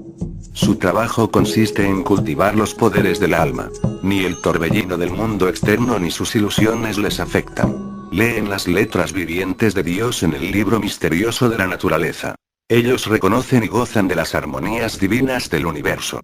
Mientras los sabios del mundo procuran reducir a su propio nivel intelectual y moral todo lo que es sagrado y exaltado, estos hermanos se elevan al plano de la luz divina y encuentran en él todo cuanto en la naturaleza es bueno, verdadero y bello. Son ellos los que no se limitan a creer meramente, sino que conocen la verdad por contemplación espiritual o fe, y sus obras hállense en armonía con su fe, porque ellos obran bien por amor al bien y porque saben que es el bien. No creen que pueda un hombre convertirse en un verdadero cristiano por la mera profesión de una cierta creencia, o por unirse a una iglesia cristiana en el sentido literal de la palabra. Convertirse en un verdadero cristiano significa convertirse en un Cristo, elevarse por encima de la esfera de la personalidad e incluir y poseer en el seno del yo propio y divino de uno mismo todo cuanto existe en los cielos o sobre la tierra. Es un estado que se halla fuera de la concepción de aquel que no lo ha alcanzado. Significa una condición en la cual uno es actual y conscientemente un templo en donde la Trinidad Divina, con todo su poder, reside. Únicamente en esta luz o principio al cual nosotros llamamos Cristo, y al cual otras naciones conocen con otros nombres, podemos encontrar nosotros la verdad. Entra en aquella luz, y aprenderás a conocer a los hermanos que en la misma viven. En aquel santuario residen todos los poderes y los llamados medios sobrenaturales, por cuyo medio la humanidad puede recibir la energía necesaria para que quede restablecido el lazo, en la actualidad quebrantado, que en épocas remotas unía al hombre con la fuente divina de la cual procede. Si los hombres conociesen tan solo la dignidad de sus propias almas y las posibilidades de los poderes que latentes en las mismas permanecen, el deseo tan solo de encontrar sus propios egos les llenaría de temor respetuoso. Solo existe un Dios, una verdad, una ciencia y un camino para llegar a ella. A este camino se le da el nombre de religión, y por lo tanto, solo existe una religión práctica, aunque existan 1000 teorías diferentes. Todo cuanto se necesita para obtener un conocimiento de Dios está contenido en la naturaleza. Todas cuantas verdades la religión de verdad puede enseñar han existido desde el principio del mundo y existirán hasta que el mundo concluya. En todas y cada una de las naciones de este planeta ha brillado siempre la luz en las tinieblas, a pesar de que las tinieblas no la han comprendido. En algunos puntos esta luz ha sido muy brillante, en otros menos, en proporción a la facultad receptiva del pueblo y a la pureza de su voluntad. Siempre que ha encontrado una receptividad grande ha aparecido con gran resplandor y ha sido percibida en un estado mayor de concentración según la capacidad de los hombres para percibirla. La verdad es universal y no puede ser monopolizada por hombre alguno, ni por ninguna colectividad de hombres. Los misterios más augustos de la religión, tales como la Trinidad, la caída o diferenciación de la mónada humana, su redención por amor, etc., se encuentran tanto en los antiguos sistemas religiosos como en los modernos. El conocimiento de los mismos es el conocimiento del universo. En otras palabras, es la ciencia universal, una ciencia que es infinitamente superior a todas las ciencias materiales del mundo, cada una de las cuales entra todo lo más en algún detalle ínfimo de la existencia, pero que deja a las grandes verdades universales, en las que toda existencia se funda, fuera de consideración, y hasta trata quizás semejantes conocimientos con desprecio, porque sus ojos están cerrados a la luz del espíritu. Las cosas externas pueden ser examinadas con la luz externa. Las especulaciones intelectuales requieren la luz de la inteligencia, pero la luz del espíritu es indispensable para la percepción de las verdades espirituales, y una luz intelectual sin la iluminación espiritual conducirá a los hombres al error. Aquellos que deseen conocer verdades espirituales, deben buscar la luz en el interior de sí mismos, y no esperar que la obtendrán por ninguna especie de formas o ceremonias externas. Únicamente, cuando dentro de sí mismos hayan encontrado a Cristo, serán dignos del nombre de cristiano. 2. Esta era la religión práctica, la ciencia y el saber de los sabios antiguos largo tiempo antes de que la palabra cristianismo fuese conocida. Era también la religión práctica de los primitivos cristianos, que eran gentes iluminadas espiritualmente y verdaderos seguidores de Cristo. Solo a medida que el cristianismo se hizo popular y, por consiguiente, comprendió erróneamente el sistema de religión, las interpretaciones falsas han suplantado a las verdaderas doctrinas, y los símbolos sagrados han perdido su significación verdadera. Organizaciones eclesiásticas y sociedades secretas se han apropiado las formas y alegorías exteriores. Fraudes eclesiásticos y misticismo han usurpado el trono de la religión y de la verdad. Los hombres han destronado a Dios, y se han colocado ellos mismos en el trono. La ciencia de semejantes hombres no es sabiduría. Sus experiencias prácticas hállanse limitadas por sus sensaciones corpóreas. Su lógica hállase fundada en argumentos que son fundamentalmente falsos, jamás han conocido ellos las relaciones existentes entre el infinito espíritu y el hombre finito. Ellos se arrogan poderes divinos, que no poseen, induciendo así a los hombres a que busquen en ellos la luz, la cual puede únicamente encontrarse en el interior de uno mismo. Ellos engañan al hombre con esperanzas falsas, y aletargándolo en una falsa seguridad, lo conducen a la perdición. Un tal estado de cosas es la consecuencia necesaria del poder exterior que las modernas iglesias han alcanzado. Demuestra la historia que según una iglesia ha aumentado en poder externo, ha disminuido su poder interno. Ya no puede decir por más tiempo: no poseo ni oro ni plata, y tampoco a los enfermos levántate y anda. A menos que a los antiguos sistemas se les infunda una nueva vida, su decadencia es segura. Su disolución es solo en exceso aparente en el desarrollo universal de las perniciosas supersticiones del materialismo, escepticismo y libertinaje. No puede a la religión infundírsele una vida nueva, dando fuerza al poder externo y autoridad material al clero. Debe serle infundida en su centro mismo. El poder central que da vida a todas las cosas y que a todas las pone en movimiento, es el amor, y solo estando penetrada por el amor su religión puede ser fuerte y duradera. Una religión fundada en el amor universal de la humanidad contendría los elementos de una religión universal. A menos que el principio de amor sea prácticamente reconocido por la Iglesia, no se desarrollará en su seno Cristo alguno, ni adeptos ni guías espirituales verdaderos, y los poderes espirituales que los clérigos pretenden poseer existirán tan solo en su imaginación. Cese el clero de distintas denominaciones de excitar el espíritu de intolerancia, desista de invitar al pueblo a la guerra y a la sangre, a disputas y querellas.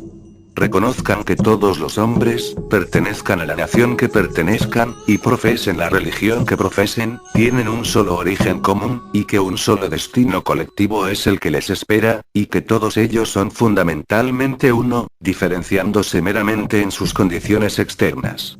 Entonces, cuando se piense más en el interés de la humanidad que en los intereses temporales de las iglesias, entonces la verdadera iglesia recobrará su poder interno. Entonces se encontrarán de nuevo en la iglesia adeptos, cristos y santos, otra vez se obtendrán dones espirituales, y hechos milagrosos se llevarán a cabo, los cuales serán más a propósito para convencer a la humanidad que todas las especulaciones teológicas acerca de que más allá del reino sensible de la ilusión material, existe un poder más elevado, universal y divino, y que, aquellos que están en posesión del mismo, además de darles derecho de llamarse a sí mismos divinos, les hace realmente divinos y les permite llevar a efecto actos divinos. La verdadera religión consiste en el reconocimiento de Dios, pero Dios no puede ser reconocido más que por medio de su manifestación, y aunque toda la naturaleza es una manifestación de Dios, sin embargo, el grado más alto de esta manifestación es la divinidad en el hombre. El hacer a todos los hombres divinos es el objetivo final de la religión, y el reconocer a la divinidad universal, Cristo, en todos es el medio para lograr aquel fin. El reconocimiento de Dios significa el reconocimiento del universal principio de amor divino. Aquel que reconozca plenamente este principio, no meramente en la teoría sino en la práctica, le serán abiertos sus sentidos internos, y su mente será iluminada por la sabiduría espiritual y divina. Cuando todos los hombres hayan llegado a aquel estado, entonces la luz divina del Espíritu iluminará al mundo y será reconocida del mismo modo que la luz del sol es universalmente vista. Entonces el saber sustituirá a la opinión, la fe a la nueva creencia, y el amor universal dominará en lugar del amor personal. Entonces serán reconocidas en la naturaleza y en el hombre la majestad del Dios universal y la armonía de sus leyes. Y en las joyas que adornan al trono del Eterno, joyas que conocen los adeptos, se verá resplandecer la luz del Espíritu. Notas. La carta original de donde se ha extractado lo que sigue, fue escrita por Karl von Eckhartshausen, en Múnich, el año 1792. En alemán un Cristo, significa un cristiano, y también uno que es una encarnación del principio Cristo. Ambas palabras son idénticas y ninguna diferencia se hace entre un cristiano y un Cristo. Experiencias personales. Carta sexto. Existen en la naturaleza misterios innumerables que desea el hombre descubrir. La creencia de que existen ciertas sociedades en posesión de secretos determinados que podrían, si quisiesen, comunicar a otras personas que no han llegado al grado de desarrollo espiritual de los que las constituyen es una creencia errónea. El hombre que cree que el verdadero saber puede ser obtenido por medio de favores, en lugar de por desarrollo espiritual, cesa de esforzarse en lograr su propia evolución y se une a sociedades secretas o a iglesias, esperando con ello obtener algo que no se merece. Pero siempre el final es para él un desencanto. En el verano de 1787, estando yo sentado en uno de los bancos de los jardines cercanos al castillo de Burg en Múnich, y pensando profundamente acerca de lo anterior, vi a un extranjero de aspecto digno e imponente, bien vestido, sin la menor clase de pretensiones, paseándose por una de las calles del jardín.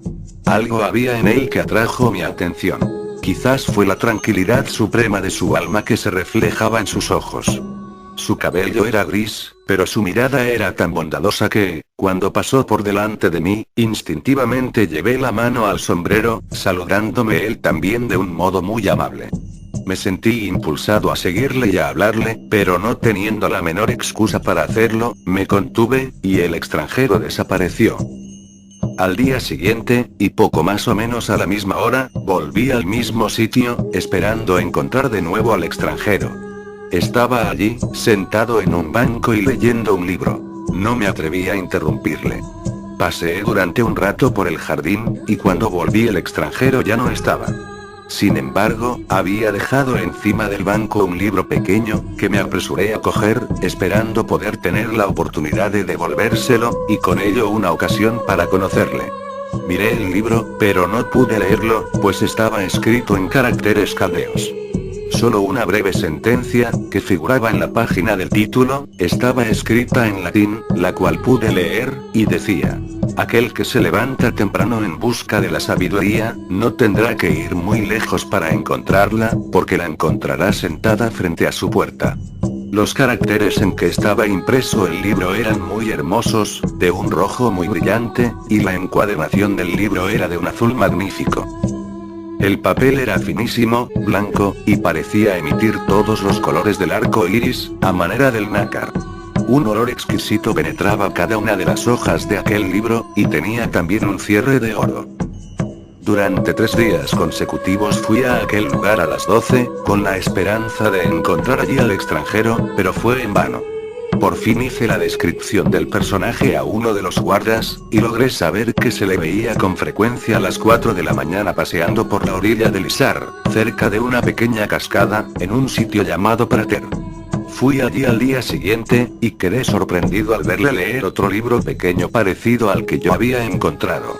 Me acerqué a él y ofrecí devolverle el libro, explicándole cómo había llegado a mis manos, pero me rogó que lo aceptase en su nombre, y que lo considerase como un regalo de un amigo desconocido. Le dije que no podía leer su contenido, excepto el primer verso de la página primera, a lo cual contestó que todo cuanto decía el libro se refería a lo que aquella sentencia expresaba. Entonces le pedí que me explicase el contenido del libro. Paseamos un rato por la orilla, y el extranjero me dijo muchas cosas importantes acerca de las leyes de la naturaleza. Había viajado mucho y poseía un verdadero tesoro de experiencias. Cuando el sol comenzó a salir, dijo: voy a hacerle ver a usted algo curioso. Sacó entonces del bolsillo un frasco pequeño y vertió en el agua unas pocas gotas del líquido que contenía e inmediatamente las aguas del río comenzaron a brillar con todos los colores del arco iris, hasta una distancia de más de 30 pies de la orilla. Algunos trabajadores de las inmediaciones se acercaron y se admiraron del fenómeno. Uno de ellos estaba enfermo de reumatismo. El extranjero le dio algún dinero y ciertos consejos, y le dijo que si los seguía, en 3 días estaría bueno. El obrero le dio las gracias. Pero el extranjero le contestó: no me des a mí las gracias, dalas al poder omnipotente del bien. Entramos en la ciudad, y el extranjero me dejó, citándome para el día siguiente, pero sin decirme ni su nombre ni el lugar de su residencia. Le encontré de nuevo al día siguiente, y supe por él cosas de un género tal que sobrepasaron por completo todo cuanto podía figurarme. Hablamos acerca de los misterios de la naturaleza, y siempre que él hablaba de la magnitud y grandeza de la creación, parecía estar penetrado de un fuego sobrenatural. Me sentía algo confuso y deprimido ante su sabiduría superior, y me maravillaba el pensar cómo podía haber adquirido sus conocimientos. El extranjero, leyendo mis pensamientos, dijo: veo que no acaba de decidirse usted respecto a la especie de ser humano en la que clasificarme. Pero yo le aseguro a usted que no pertenezco a ninguna sociedad secreta, aunque los secretos de todas las sociedades semejantes son bien conocidos por mí. Ahora tengo varias cosas que hacer, pero mañana le daré más explicaciones. ¿Tiene negocios?, exclamé yo. ¿Desempeña algún cargo público? Querido amigo, contestó el extranjero, el que es bueno siempre encuentra en qué ocuparse, y el hacer el bien es el más alto empleo que puede desempeñar el hombre y al cual puede aspirar. Con esto me dejó, y no le vi más durante 4 días. Pero al quinto me llamó por mi nombre, a las 4 de la mañana, por la ventana de mi cuarto, y me invitó a dar un paseo con él. Me levanté, me vestí, y salimos. Me dijo entonces algunas cosas acerca de su vida pasada, y entre ellas, que cuando tenía 25 años había trabado conocimiento con un extranjero que le había enseñado muchas cosas y regalado un manuscrito que contenía enseñanzas notables. Me enseñó este manuscrito, y lo leímos juntos. Lo siguiente constituyen algunos extractos del mismo. Nuevas ruinas descubiertas del templo de Salomón. Así como la imagen de un objeto puede ser vista en el agua, del mismo modo los corazones de los hombres pueden ser vistos por el sabio. Dios te bendice, hijo mío, y te permite publicar lo que yo digo, para que con ello las gentes puedan recibir beneficios. Filián Vitis, hijo de la vid. Uno de los hermanos me ha enseñado el sendero hacia los misterios de la naturaleza. Pero las ilusiones que flotan a los lados del camino han llamado mi atención durante largo tiempo, y durante el mismo he permanecido detenido. Pero por fin me convencí de la inutilidad de semejantes ilusiones, y he abierto mi corazón de nuevo a los cálidos rayos dispensadores de vida del amor divino, del gran sol espiritual. Entonces es cuando he reconocido la verdad de que la posesión de la sabiduría divina sobrepasa la posesión de todo lo demás. Y que aquello a lo cual los hombres llaman saber, es nada, y que nada es el hombre a menos que se convierta en un instrumento de la sabiduría divina. La divina sabiduría es desconocida para el sabio del mundo. Pero algunas personas existen que la conocen. Océanos existen en el país en el cual viven los sabios y aquel que constituye la residencia de los hijos del error, y hasta que los hombres hayan acostumbrado sus ojos a la radiación de la luz divina no será descubierta la región en la que aquellos viven. En su país es donde el templo de la sabiduría existe, en el cual hay una inscripción que dice: este templo es sagrado, por la contemplación de las divinas manifestaciones de Dios en la naturaleza. Sin verdad no existe sabiduría, ni verdad sin bondad. La bondad se encuentra raras veces en el mundo, y por lo tanto, así las verdades como la llamada sabiduría del mundo no son con frecuencia más que locuras. Estamos nosotros libres de preocupaciones, y con los brazos abiertos recibimos a cada uno de los que a nosotros vienen y que llevan en sí mismas el sello de la divinidad. A nadie preguntamos si es cristiano, pagano o judío. Todo cuanto exigimos de un hombre es que se mantenga fiel a su humanidad. El amor es el lazo de unión entre nosotros, y nuestro trabajo es en pro del bien de la humanidad. Por nuestras obras nos conocemos unos a otros, y aquel que goza de la más elevada sabiduría es el que obtiene el grado más elevado. Ningún hombre puede recibir más de lo que merece. El amor divino y la ciencia, a cada uno se dan en proporción a su capacidad para amar y saber. La fraternidad de los sabios es unión para la eternidad en lo absoluto, y la luz del sol de la verdad eterna ilumina su templo. La luz del sol calienta el cristal en el cual penetra. Si se le separa de la luz, se enfría. Del mismo modo, la mente del hombre penetrada por el amor divino obtiene sabiduría. Pero si se aparta de la verdad, la sabiduría se desvanece. Las sociedades secretas y sectarias han perdido la verdad, y la sabiduría ha desaparecido de entre las mismas. No aman ellas al hombre más que en proporción a cómo pertenece a su partido y sirve para sus intereses sectarios. Ellas emplean símbolos y formas cuya significación no comprenden. De hijos de la luz se han convertido en hijos de las tinieblas. El templo de Salomón que sus antepasados estaban construyendo, está ahora destruido y no existe en él piedra sobre piedra. La mayor confusión reina ahora en sus doctrinas. Las columnas del templo han caído, y el lugar que ocupaba el santuario lo ocupan serpientes venenosas. Si deseas saber si lo que yo digo es o no la verdad, empuña la antorcha de la razón y entra en las tinieblas. Contempla las acciones de las sociedades sectarias cometidas durante el pasado y el presente, y solo verás egoísmo, superstición, crueldad y asesinato. El número de seres humanos que viven sumidos en las tinieblas es de millones, pero el número de los sabios es muy corto. Viven ellos en diferentes partes del mundo, a gran distancia unos de otros, y sin embargo se hallan inseparablemente unidos en el espíritu. Hablan ellos diferentes lenguas, y sin embargo, cada uno de ellos entiende a los otros, porque la lengua del sabio es espiritual. Son ellos quienes se oponen a las tinieblas, y ninguno que esté mal dispuesto puede aproximarse a su luz, pues sus tinieblas mismas lo destruirán. Para los hombres son ellos desconocidos, y sin embargo, día llegará en que la obra que ha necesitado algunos siglos para ser llevada a cabo por los malvados, será en un momento destruida por ellos como por un impulso del dedo de Dios. No busques la luz en las tinieblas, ni en los corazones de los malvados la sabiduría. Si te acercas a la verdadera luz la conocerás, porque iluminará tu alma. Estas notas son algunos extractos del manuscrito. Contenía muchas noticias acerca de los hermanos de la Cruz y de la Rosa de Oro. No me está permitido decir todo cuanto aprendí en el mismo. Pero en resumen, del manuscrito se desprende que los verdaderos Rosacruces son una sociedad espiritual por completo, y que nada tienen que ver absolutamente con cualquiera de las sociedades secretas conocidas en el mundo. La verdad es que no se les puede considerar como una sociedad en el sentido aceptado de la palabra, puesto que no constituyen una corporación organizada, ni tienen leyes, ni reglas, ni ceremonias, ni cargos, ni reuniones, ni ninguna de las muchas formas que configuran la vida de las sociedades secretas. Es un cierto grado de sabiduría, cuya obtención es lo que hace de un hombre un Rosacruz, y el que llega a aquella sabiduría, es un iniciado ya.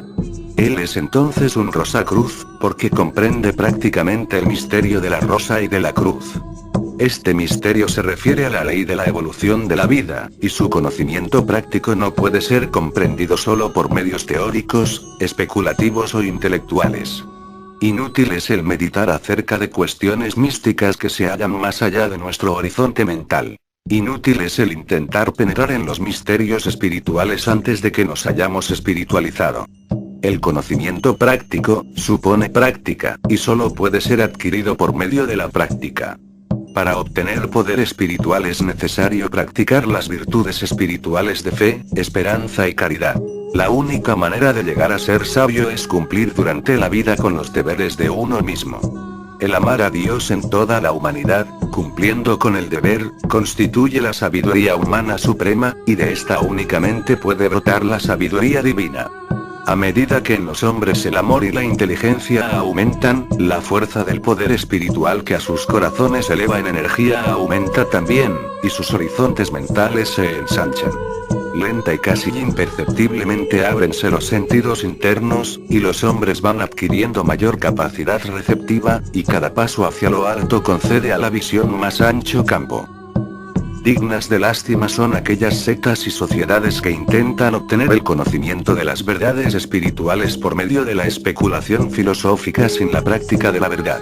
Inútiles son las ceremonias si solo se celebran exteriormente, sin comprender su significado oculto. Una ceremonia externa no tiene significación alguna, a menos que sea la expresión de un proceso interno que está teniendo lugar en el alma. De no ser así, la ceremonia es tan solo una ilusión y una vergüenza. Si el procedimiento interno se verifica, el significado del símbolo externo será comprendido fácilmente. El hecho de que la significación de los símbolos no sea comprendida, y que se haya convertido en origen de disputas y diferencia de opiniones entre las distintas sectas demuestra la pérdida del poder interno y que todas aquellas sectas únicamente poseen la forma muerta exterior. La base en que la religión de sectas y sociedades secretas se funda es el amor y la admiración egoísta del yo. Si bien algunas personas generosas y antiegoístas pueden encontrarse entre las sectas y las sociedades secretas, sin embargo, el verdadero sectario solo espera obtener beneficios para sí mismo. Para sí mismo y por su propia salvación es solo por lo que ruega y reza, y si lleva a cabo alguna buena acción es con el objeto de obtener algún premio. Por lo tanto, vemos al cristianismo dividido en algunos centenares de sociedades, sectas y religiones diferentes, muchas de las cuales se odian y procuran perjudicarse unas a otras, mirándose mutuamente con desprecio. Y vemos al clero de todos los países tratando de obtener poder político y de promover sus intereses egoístas o el interés egoísta de su iglesia. Han perdido de vista al Dios universal de la humanidad, y han colocado al Dios del yo en su lugar. Pretenden ellos estar en posesión de poderes divinos que no tienen, y sea cual fuera el poder que poseen, lo emplean para obtener beneficios materiales para su iglesia. Así vemos que el divino principio de verdad es prostituido todos los días y a todas horas en las iglesias, que son tan solo mercados para los que las ocupan. El templo del alma hállase todavía ocupado por mercaderes, y de él permanece todavía excluido el Espíritu de Cristo. Cristo, la luz universal del Logos manifestado, la vida y la verdad, está en todas partes y no puede ser encerrado ni en una iglesia ni en una sociedad secreta. Su iglesia es el universo, y sus altares el corazón de cada ser humano en el cual su luz es admitida. El seguidor verdadero de Cristo no conoce yo alguno, y no sabe lo que es un deseo egoísta. No se preocupa por el bienestar de más iglesias que por el de aquella que es lo suficientemente ancha para contener a la humanidad entera, sin tener en cuenta ni diferencias ni opiniones. Se preocupan muy poco de su salvación personal, y mucho menos espera obtenerla a costa de otra persona. Sintiéndose él mismo sumido en el amor inmortal, sabe que él es ya inmortal en aquel principio. Sabiendo que su ego individual tiene sus raíces en la conciencia eterna de Dios, bien poco se preocupa de aquel yo personal que no es más que una ilusión hija del contacto del espíritu eterno con la materia. El verdadero seguidor de la luz no posee más voluntad, pensamiento o deseo que aquello que el espíritu universal quiere, piensa o desea por medio de él. Poner el yo de uno en situación receptiva para la luz divina, ejecutar lo que su voluntad indica, y convertirse así en un instrumento por medio del cual pueda Dios manifestar su divino poder sobre la tierra es el único medio de obtener la ciencia espiritual y de convertirse en un hermano de la cruz y de la rosa de oro. Los hermanos carta séptimo. Lo que sigue a continuación son extractos de una carta, oculta, escrita a Capone Kartzhausen. La carta es de 1801, y carece de firma. Para satisfacer tu deseo de obtener noticias acerca del círculo interno de los hermanos, te comunicamos lo siguiente. No preguntes quiénes son las personas que han escrito estas cartas. Luzca el valor de los escritos por sus propios méritos. Considera el espíritu con el que están escritas y no meramente las palabras en ellas contenidas. No nos mueve motivo egoísta alguno. Es la luz que dentro de nosotros existe lo que nos instiga a obrar. Es esta luz interna la que nos impulsa a escribirte, y nuestras credenciales son las verdades que poseemos, que serán fácilmente reconocidas por todos aquellos para quienes la verdad es todo. Te las comunicaremos en la medida en que seas capaz de recibirlas, y estás en libertad de aceptar o de no aceptar lo que te digamos. Porque la sabiduría divina no clama por admisión, es una luz que brilla con tranquilidad eterna, y que espera pacientemente el día en que es reconocida y se la admite. Nuestra comunidad ha existido desde el día primero de la creación 1 y continuará existiendo hasta el último. Es la sociedad de los hijos de la luz y sus miembros son aquellos que conocen la luz que brilla en el interior y el exterior de las tinieblas. Nosotros conocemos la naturaleza del destino del hombre. Nosotros tenemos una escuela en la cual la misma sabiduría divina es el maestro, y ella enseña a todos aquellos que desean la verdad, por la verdad misma y no meramente en razón de cualquier beneficio mundano que pueda resultar de su posesión. Los misterios explicados en aquella escuela, se refieren a cada una de las cosas que es posible conocer con respecto a Dios, a la naturaleza y al hombre. Todos los antiguos sabios han aprendido en nuestra escuela, y ninguno ha aprendido jamás la sabiduría en otro lugar. Entre sus miembros, los hay que son habitantes también de otros mundos distintos de este. Ellos están esparcidos por el universo entero, pero un espíritu único es quien los une, y las diferencias de opiniones entre ellos no existen. Todos estudian un solo libro, y el método de estudio es para todos el mismo. Nuestra sociedad se halla compuesta de elegidos, o sea de aquellos que buscan la luz y que son capaces de recibirla, y aquel que posee la mayor receptividad para aquella luz, es nuestro jefe. Nuestro punto de reunión es conocido intuitivamente por cada miembro, y fácilmente alcanzado por todos, importando bien poco el lugar en donde residan. Está muy cerca, y sin embargo se halla oculto a los ojos del mundo, y nadie puede encontrarlo como no sea un iniciado. Aquellos que están maduros, pueden entrar. Aquellos que no lo están, tienen que esperar. Nuestra orden tiene 3 grados. Al primero se llega por el poder de la inspiración divina, al segundo por medio de la iluminación interior y al tercero y más elevado, gracias a la contemplación y la adoración. En nuestra sociedad no existen ni disputas ni controversias, ni especulaciones, ni sofismas, ni dudas, ni escepticismos, y aquel a quien se le presenta la mejor oportunidad para hacer el bien, es el más feliz entre nosotros.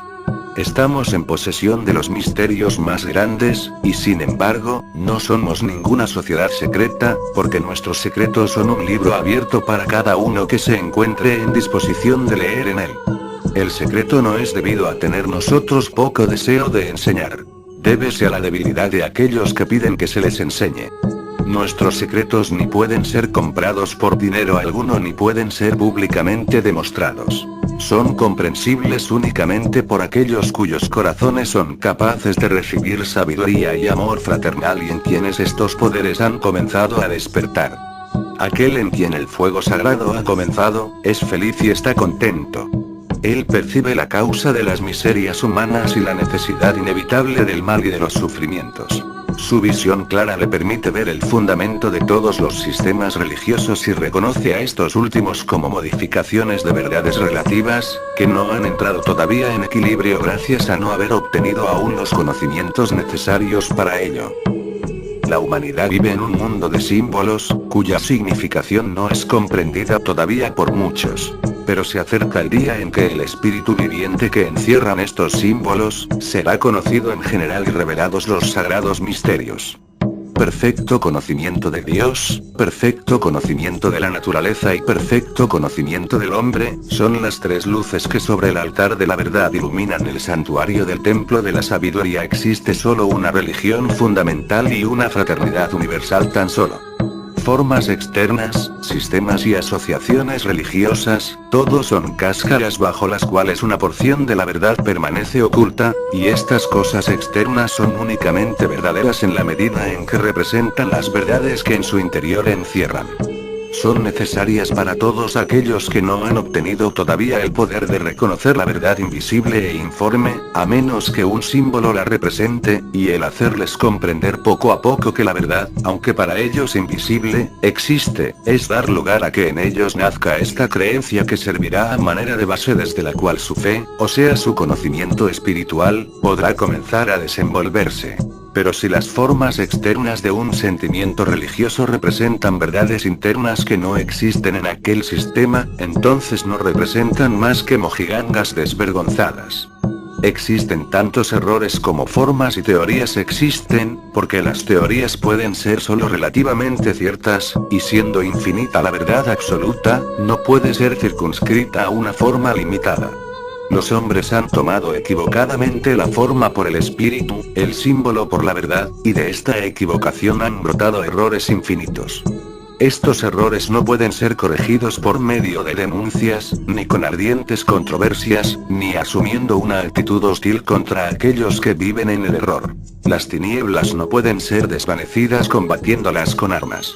Es la luz quien acaba con ellas, y allí donde entra el saber, cesa la ignorancia. En este siglo presente, que acaba de comenzar, aparecerá la luz.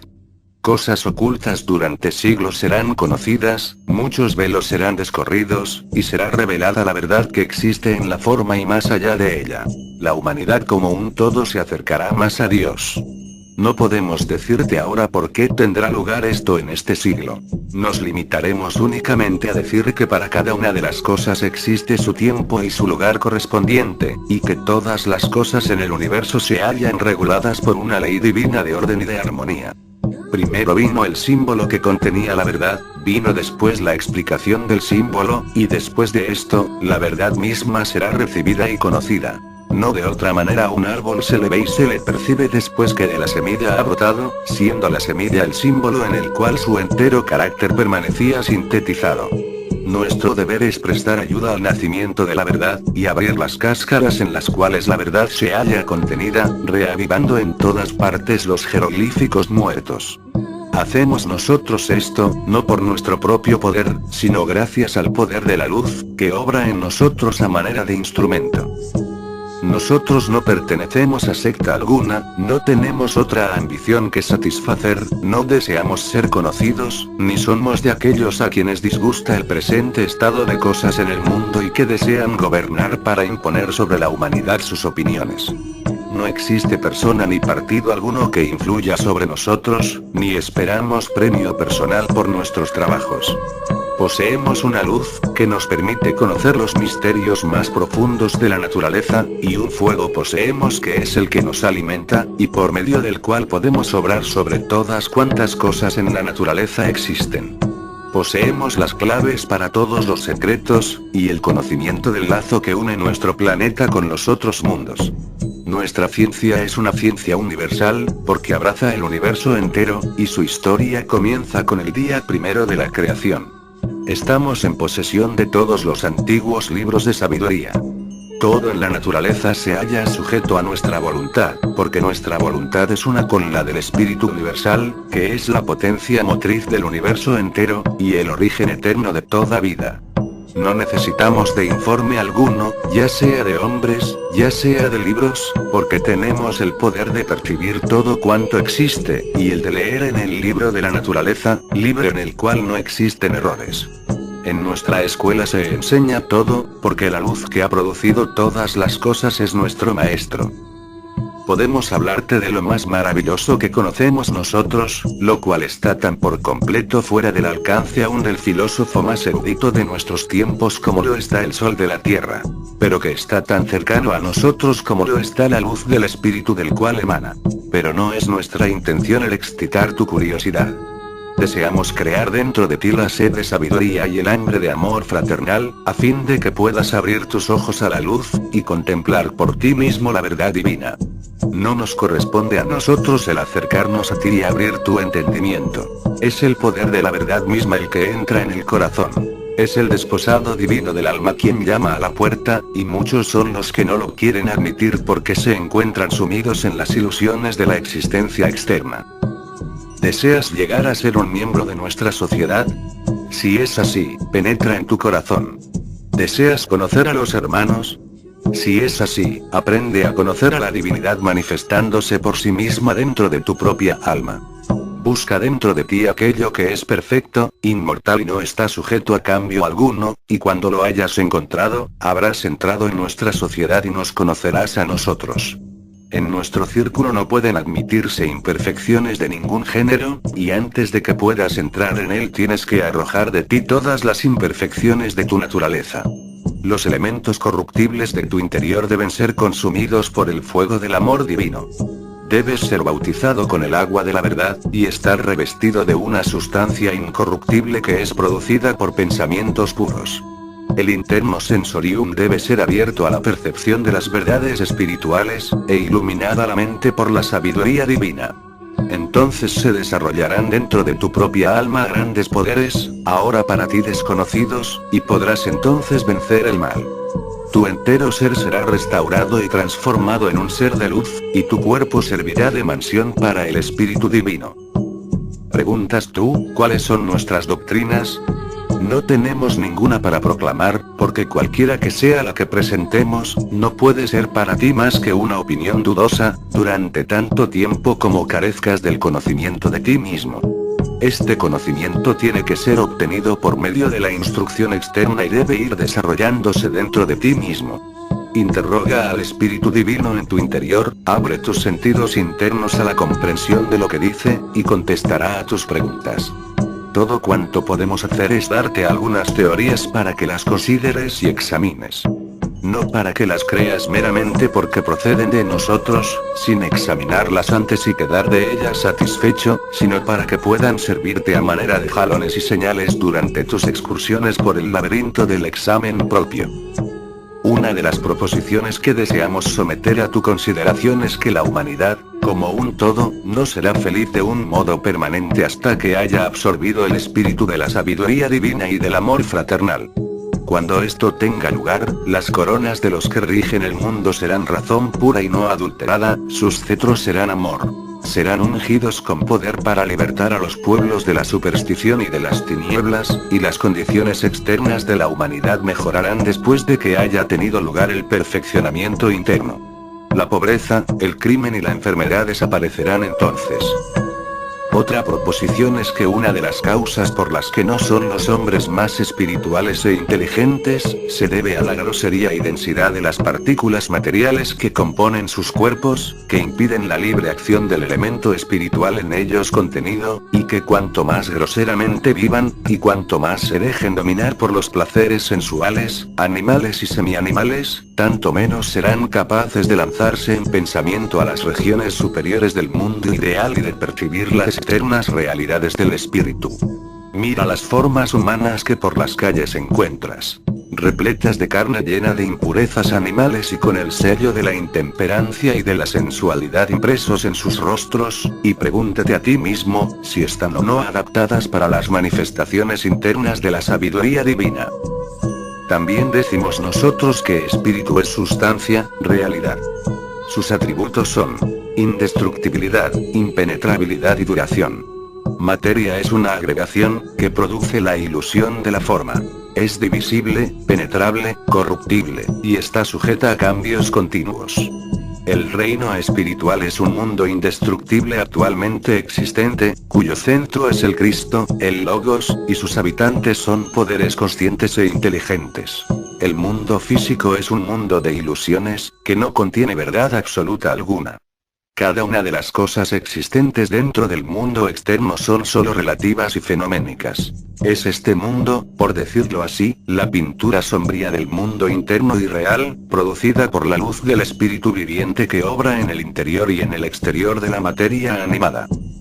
La inteligencia inferior del hombre toma sus ideas prestadas del reino siempre inestable de lo sensual, y hállase, por lo tanto, sujeta a un cambio continuo. La inteligencia espiritual del hombre, o sea su intuición, es un atributo del espíritu, y por lo tanto inmutable y divina.